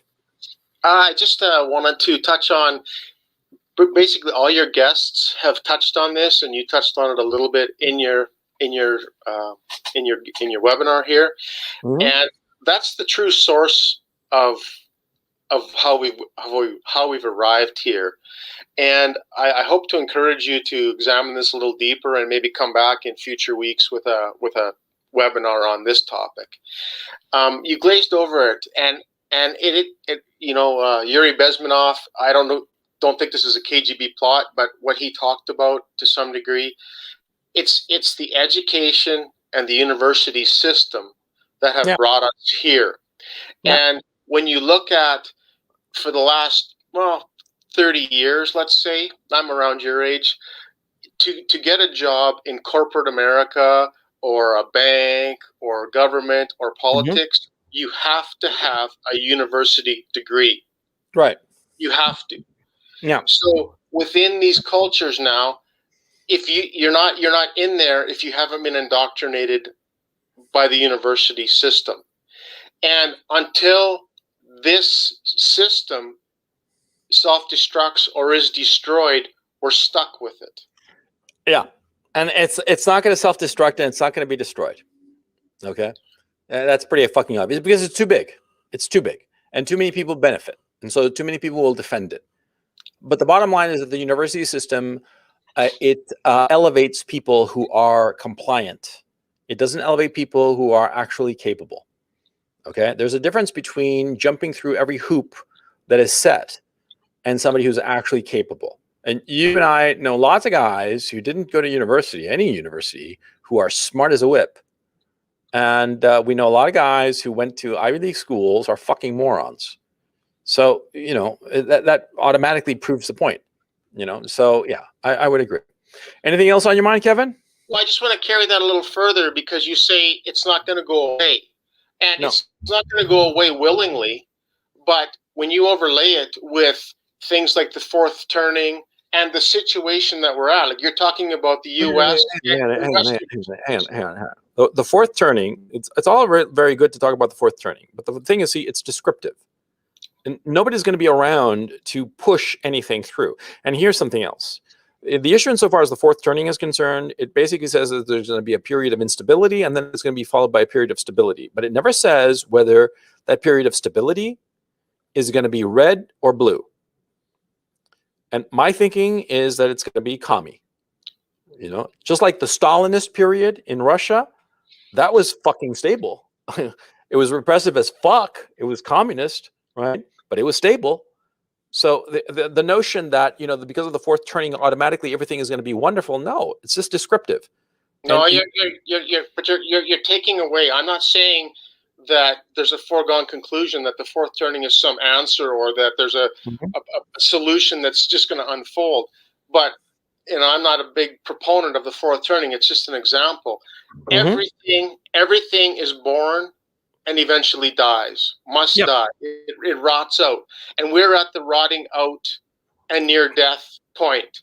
You're talking about civil war in the States. You're talking about the West collapsing. So that sort of contradicts what you first said to me, that it's not going to go away. It is going to go away. It's going to be terrible.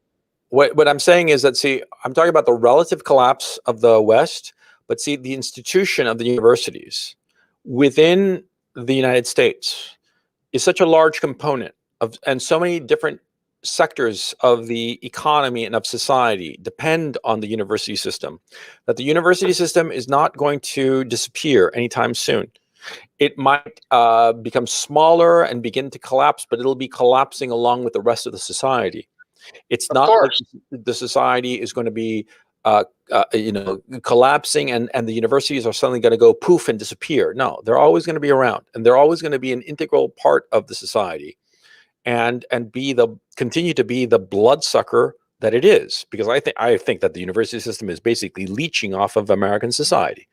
Okay, but when I say that it's always going to endure, I mean in the sense that so long as there is an America going, no matter how decayed, no matter how broken down it might be, the university system will continue to be a very large sector of it. It's not going to go away.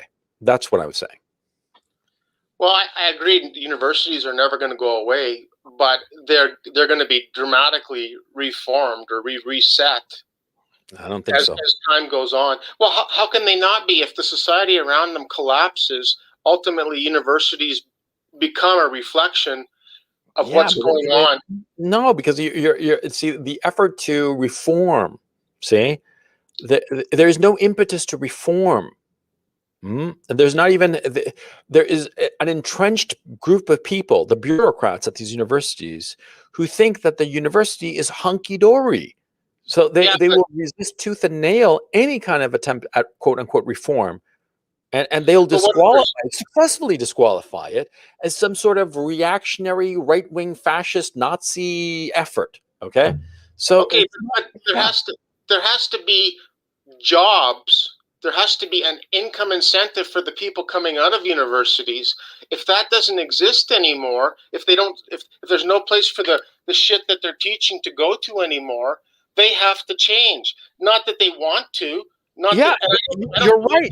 You're right. You're absolutely right. But the problem is that, see, we are going now at least 10 years, and I would argue closer to a decade, where students are going through the university mill, graduating with these useless degrees, and they get no job, and they wind up, making cafe lattes at the Starbucks.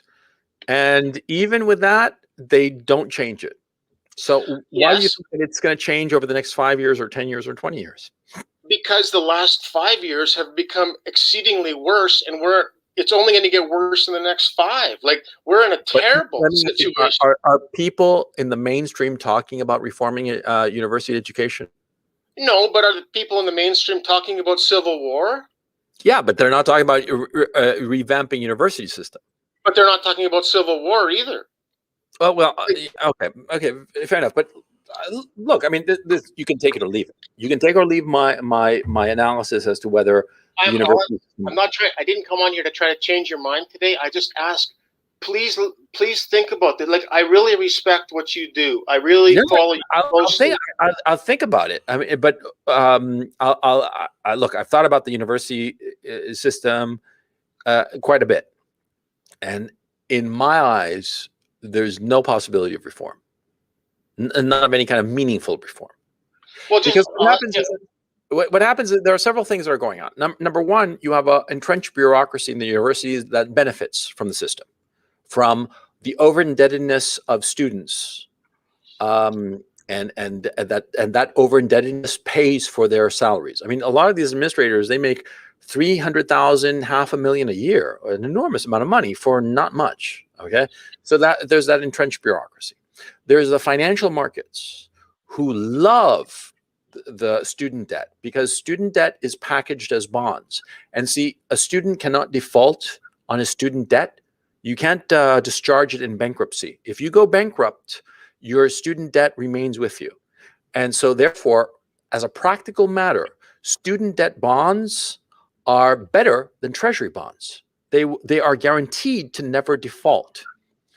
I know this because I invested in student debt. I made a shit ton of money off of that fucking investment because it's a bulletproof investment. Okay. So the financial markets have a vested interest. The banks have a vested interest.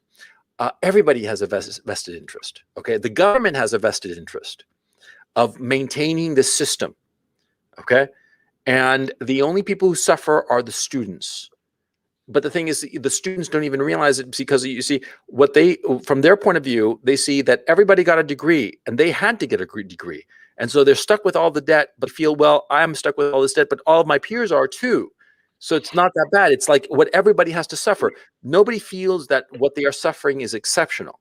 You and I, who are older, I mean, I'm 53 and you say that you're roughly my age. Okay. So you and I know that the system is fucking nuts, because we grew up at a time when student debt was small and very manageable. And the costs had not exploded as they've exploded over the last 20 years. Okay. And so, but we see this. And so we can compare and contrast and understand. But the students today, the recent graduates today, they see all of their peers in the same boat. And so they think this is normal. And so that's why they don't rebel. People only rebel when they see that some people have a shitty hand and other people have a good hand, and then they rebel. But when they feel that everybody's getting a shitty hand, nobody rebels. You see? And that's why I think it's not going to happen. Can I pose one more question to you? Sure, of course. What do universities in your mind look like post economic collapse that's coming to the West? Well, I'll tell you, I think that what's going to happen is, as somebody was saying before, that, what school, where to put the kids in school, right? And even private schools are going woke and bullshit, right? And so my thinking is that there's a lot of people who are going to start to say, hey, why don't we hire one of these unemployed PhDs, like these, unemployed physics PhDs or whatever, to teach our kids physics? And I think that a lot of homeschoolers, they're going to wind up creating like independent co-ops, and I'm talking really micro co-ops. I'm talking like 5 kids, and between the 5 families that are the parents of these 5 children, right, they'll hire a couple of unemployed PhDs, and they'll strictly supervise these PhDs to teach them whatever the fuck, physics, history, languages, whatever. And that's going to be the future of education. It's going to be called something like bespoke education. It's something that I've been actually looking into for my own children. Now, basically hiring private tutors, not homeschooling with the mother teaching, but rather hiring some unemployed PhD to come to the home. And while the mother is around in the house somewhere doing shit, the PhD teaches the kids, okay? Like homeschooling that way. I also think that what'll happen is that especially in the humanities, and I'm starting to see this, groups of independent thinkers start getting together and talking about specific problems, because see, the humanities and the social sciences are just so much bullshit in universities, and a lot of people are very interested in the humanities. They're very interested in the social sciences, but not the bullshit crap that they're teaching in universities, but like actual hardcore, analysis, text analysis, learning languages and whatnot. And I think that a lot of that kind of informal little circle is going to start to arise. And I think that that's kind of like the future. But like the accreditation factories that are the universities, they're going to continue. They're going to continue, and they're going to continue to issue these empty accreditations that people are going to pay through the nose for and go into debt for in order to get. Because so many people, like you said, they need a university education to get a job. So that's what's going to happen. Okay, well, I much appreciate your time today. Keep up the good work. I really appreciate what you do. Kevin, thank you so much for being on. I really appreciate it. Thank you. Great. Take care. Take it easy. I got here Michael Mout. I hope Hi, I'm not. Coach. Hey, Michael, how's Yes. it going? Ah, huge fan. Huge fan. I'm really happy to be on the stream, Coach. Thank you. That's Yeah. very kind. So I'm calling you from Portland, actually. Enemy territory, as they Oregon say. or Maine? I don't Oregon, unfortunately. Yeah, I grew up in Southern Oregon, and this is the only place where I felt like, when I made it one day I would come here, and now I'm realizing that this place is very hostile to me. But Well, I actually forgiven. went through Portland, and I seriously considered of staying in Portland. I remember there's this park that I would go to, like in central Portland, and I met like a bunch of people. I forget the name of the park, but it was like a major park, and there were like because I took my dog there, right? And there were like a lot of people. I really liked it. It was like a really mellow city, but this was like in 2000, and apparently it's gone full wokester. And on top of that, like all kinds of rioting and shit. So I don't know how it looks like now. It's no joke. Because back in the day, It's no beautiful. joke. I mean, it's Yeah? one thing when you see it on CNN. It's another thing when you see it in real life. I mean, every night, I hear screaming from my 5-star hotel room. This Jesus. place is expensive, man. $200 a night. Right outside my hotel room, I find, bums jerking off, pissing on the street. It's seriously, Jesus. it's horrible, man. And What are you doing in a it's hotel? horrible. Well, I came back to get my driver's license. There's no sales tax here. I'm trying to pick up a car and then get the fuck out, maybe to Texas or Florida. Yeah. But Yeah. yeah. I get it. Okay. Yeah. But here's the problem, Coach. So you talk a lot, and obviously so does the chat. We all talk about moving, right? Yep. So I'm a U.S. citizen, and I've tried. So obviously, I looked at Puerto Rico, better tax incentives. I went to Puerto Rico. I stayed there for a month. It's a shithole. That's the problem, right? I mean, at the end of the day, like, it's a socialist island, and you're the only one with money. And by the way, you think that that's going to end well? It's not. So I went to Costa Rica. Better tax incentives. Shithole again. So I'm 0 for 2, Coach. I'm 0 for 2, and I don't know what to do. Yeah, Well, I don't know what to do, man. Like Ukraine is a shithole. Okay. Yes.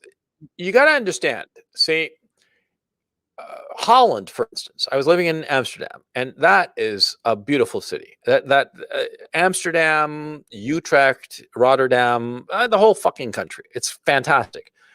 But of course, high taxes, and it's fairly expensive. Okay. So you got to understand, if you want to live like in a really nice place, it's going to be expensive. It's as simple as that. If you want to save money and live very well for little money, then you go to a shithole country. Okay. I mean, like I live in a fantastic apartment and I pay $1,000 a month for it.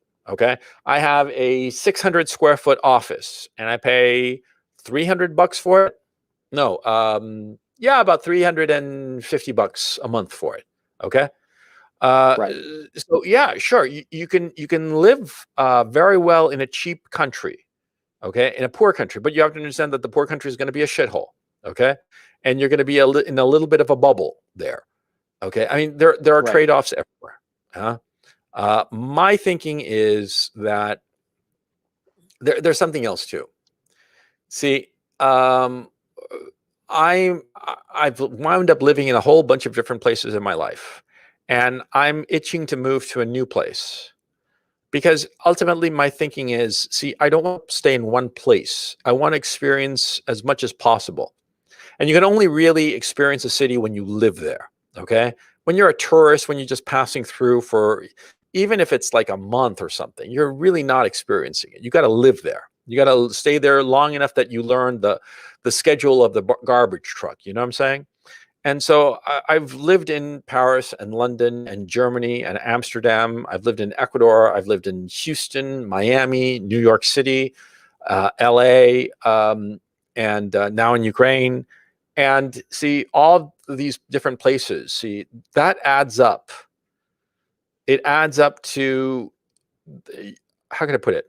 The more places you live in, the better it is. Now, you're a young guy, right? I don't know how old you are. You look to be in your 30s, right? No, actually a little younger. Yeah, 22. Oh, you're 22. Okay. Well, Yeah. Old so faith. my suggestion is just fucking go. Okay. I mean, even better, you're Yeah. 22. You got all the time in the world. So just fucking go. Even if it's a shithole, okay? But like an interesting shithole, because like for instance, Puerto Rico is a shithole and it's tiny. I mean, there's nothing to do. Okay. So it's sort of like, what the fuck are you doing there? But like Ukraine, as an example, it's a shithole, but a pretty big one. There's lots to do, different things to see. Okay. And you can go to Russia, you can go to Romania, you can go all over the fucking place, Belarus and whatnot. Uruguay is another place that's I like Uruguay, right? But it's not the best place in the world, but it's pretty nice. But you can go to Argentina, you can go to Buenos Aires, you can go to Brazil. It's like a lot of fun. So my point, see, especially if you're young, you're 22, okay, then just fucking go. Just go and experience it. And even if it's a shithole, the experience of living in a shithole will add to your life. See, at the end of the day, what happens is that, see, the idea of having a happy life is the dumbest fucking thing, because happiness is just flashes and they catch you always by surprise. See, the measure of a life is the contrast between the highest highs and the lowest lows.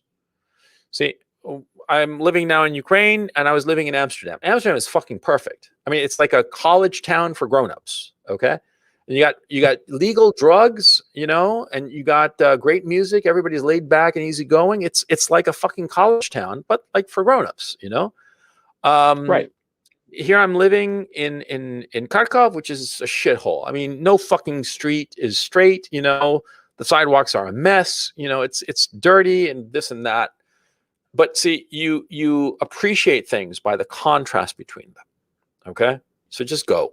Yeah, that's my suggestion. Yeah, that makes sense. Hey, I got one more question, if you don't mind. Shoot. So this is relevant to where I live, but I think that it'll be relevant to a lot of your viewers as well. There is a real concern in a place like Portland. I mean, of course, everybody says move, right? And, some of us have the means to, some of us don't. And some of us, also, maybe we have businesses or things that we have to do here, right? But I have run into significant issues, and I've noticed with men my age, young guys, that are terrified, and I mean petrified, like staying in place because they're afraid of these girls screaming rape. I have a friend where that happened to him. I'm serious, and it sounds trivial, right? And it's like, well, whatever, right? What does that mean, right? There's always going to be some unstable girl, maybe you get laid, whatever, but it's a real concern out here. I mean, take, for example, me, if the girl screams rape, that could cause serious problems for me, right? Sure. For anybody, and especially here. Yeah. So, I mean, what do you say to that? I did a video that what you should do is you should you should buy one of these digital audio recorders, or you can do it on your phone, and put yourself like a lapel mic and just like really put it into your clothes or your jacket or something like that. And just record every interaction with a woman. Just record everything. Okay. Right. That's one possibility. Yeah. And that way, if anybody says rape, you got like the audio recording, and so, yeah. That's one possibility. The other possibility is just fucking leave and go to a place where the women aren't insane. Yes. See what I'm saying? Right. I mean, you can either get insurance or get out of the risk zone. Simple as that. Those are your two options, because what you're saying is that you are living in a high risk environment. And so what do you do in a high risk environment? Absolutely. You get insurance. It's a war zone. Or you remove yourself from that high risk environment. Yeah. And frankly, all these fucking American girls, they're all fucking fat, slatternly, pathetic. They're annoying. They're uninteresting. Whereas women in Russia, in Ukraine, in Eastern Europe, Belarus, they're hot. They take care of themselves. They look good. They look feminine, right? And they're not going to cry rape, and they're fucking grown-ups, right? And if you try to kiss them and they're not feeling it, they'll just brush you off, but they're not going to like call the cops or some shit like that. I mean, you'll be embarrassed, right? But they're not going to throw you in jail, right? And even if they tried, the cops in these countries will be like, what the fuck? What did he do? Oh, he tried to kiss me and I didn't want it. So, I mean, yeah. So my thinking is get the fuck out of there. Okay. All right. Dude, Sounds logical to me, Coach. Yeah. Yeah. So anyway, great talking to you, Yeah. Michael. You take Thank it you. easy. Catch you next time. Take care, Coach. I'm going to, unfortunately, I just realized that the time, and I'm going to have to split, unfortunately, because I have something that I have to do that's kind of important at 9, and it's 25 to 9. And so, unfortunately, this is going to have to be the last question. I'm so sorry. I'm looking at Ron G, Steve O, Jacob, Idolo, Watcher, Metron, and Murad. Gentlemen, I promise you that you guys will be the first on my list next time. And what I'd ask you to do to Ron G, Steve-O, Jacob, Idolo, Watcher Matron, oh, that's just Russell, and Murad, I'd ask you all to put the letter Z in your name, the capital Z as the first letter of your name, so they know that you guys are the guys that I had to push because of time constraints on this broadcast. And for the next Q&A, you guys will be the priority. Okay. So, and everybody else listening, don't fucking put a Z. I mean, come on, these guys, Ron G, they've been waiting patiently, and I'm so sorry, but it's just I can't. Unfortunately, I have to do something at 9, and I have to do it. I wish I could stay, but if it were up to me, I would stay because I enjoy this very much, as a matter of fact. But I have a commitment that I can't get out of. So, Anthony, what's on your mind? Hi, Coach. I want to say thank you very much for the stream. Really opened my eyes. I didn't realize we were already in the Civil War already. Yeah. I have 3 questions. First one, what you mentioned countries that have been deplatformed. Do you know what countries have been deplatformed in the past? Yeah, Russia. Russia is an example. Syria, Iran, Cuba, but to a lesser extent because they're trying to mend fences with Cuba. But all these countries that get deplatformed by way of sanctions and getting cut out of SWIFT and whatnot. Yeah, that's basically deplatforming countries. Yeah. Okay. My second question is how, if, and does feminism play into this at all? Or How, what plays into how it? Feminism. Feminism. Feminism is another part of this ideology because it sounds fantastic. I mean, you say to anybody sensible, you say, shouldn't women have the same rights as men insofar as employment and income and so forth? And who's going to say no to that? Of course, everybody's going to say yes because it's perfectly reasonable. But see, that ideology is injected into the conversation. And of course, it's not about having equality for women. It's basically having superiority for women. That's what's really going on. And so it is part of this ideology, this pernicious ideology that's being injected. But you got to be flexible about it because you see, it's different ideologies for different people using the strategy. Okay.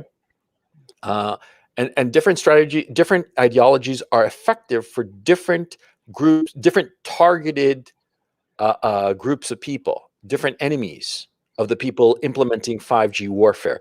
That's the thing you have to get your head around. In this case, in our civil war that we're experiencing, critical race theory, feminism, all this shit is being used. LGBT rights, trans rights, all that crap. In other situations, it's other ideologies, okay? It's the ideology that would undermine the opponent, whatsoever that opponent may happen to be, okay? And so you have to think of it in those terms. Yeah. See? Okay. It's not a fixed set ideology. It's whatever ideology would hurt the other side. I mean, look, these fucking people who are conducting civil war, the feudalist plutocrats that I mentioned, right? If they figured that, absolute monarchism would be an effective ideology, they'd be pushing that, okay? If the ideology is merely a tool, it's not an end in itself. It's a tool to infect the target of the attack. You see? Oh, I see it. It changes around to whatever works, basically. Yeah, exactly. Whatever works. That's the basic issue. Yeah. Okay. And anything else on your mind? Yeah, my last question. Sure. With the 5G going on right now, will real warfare eventually happen from this? That's a good question. I would guess that the people pushing 5G don't want open warfare until they're absolutely assured of total victory. That is, they have isolated the opponents of what they are doing so completely and utterly that if they have to go to war, then there'll be no opposition. See, because they're afraid of the common people fighting against them. But if they get everybody on side, then it's smooth sailing. Then they can use real physical violence, and there are going to be no repercussions. Yeah, that's my thinking. Yeah. Okay. Yeah, that's all I had, Coach. Thank you for your time. Really appreciate your thoughts. Thank you. Thank you so much. So take it easy, Anthony. You too. Okay. So, like I said to the guest that I'm leaving in a lurch, I'm so sorry about that. It can't be helped. Wait, where did this go? I wanted to try to. Oh, there it is. Yeah. So I just want some closing thoughts. See, it's depressing to be talking about this shit, no question. But you have to understand that everything ends. Okay, no matter how good, it always ends. Everything ends. And well, I made my choice. You guys know that if I wanted to live in the United States, I could live in the United States. I could live today in the United States, no problem, in anywhere in the United States, because my income is such that it's no problem, and I don't have any kind of immigration problem or anything of the sort. I certainly don't have any kind of criminal complaint or anything of the sort that would prevent me from living anywhere. Okay, but I don't want to, because it's just not worth it. That's my bottom line thinking, because it's just gone too far. Mm-hmm. And the people who are in the United States who feel that they're going to stay there, some of you might think that I'm a cowardly asshole. I can understand your thinking about it. I mean, I realize where you're coming from, but I guess my feeling is that, see, I'm interested in all that's going on, but I do not care enough about it to stand and fight. Okay. And I guess I'm fairly pessimistic as to whether our side would win. I hope I'm wrong, but yeah, that's what I think. And I'm sorry for being so black-pilled about this thing, but yeah, there it is. Yeah. I hope that this paradigm of the 5th generation warfare helps you to see more clearly what's going on. And I hope that you will apply it and get some value out of it and better understand reality, because ultimately that's the whole point of these webinars. Because whether you agree with me or not, that's not really important. What's really important is that you take whatever I say and it helps you to better understand reality around you. And that's the most important thing. Okay? Agree with me or disagree with me, doesn't matter. Okay? And so look into this 5th generation warfare stuff. There's a lot of interesting stuff going on there. You just have to Google it. It's just waiting for you to read it. It's really interesting. So anyway, thanks very much for tuning into this broadcast, and I will catch you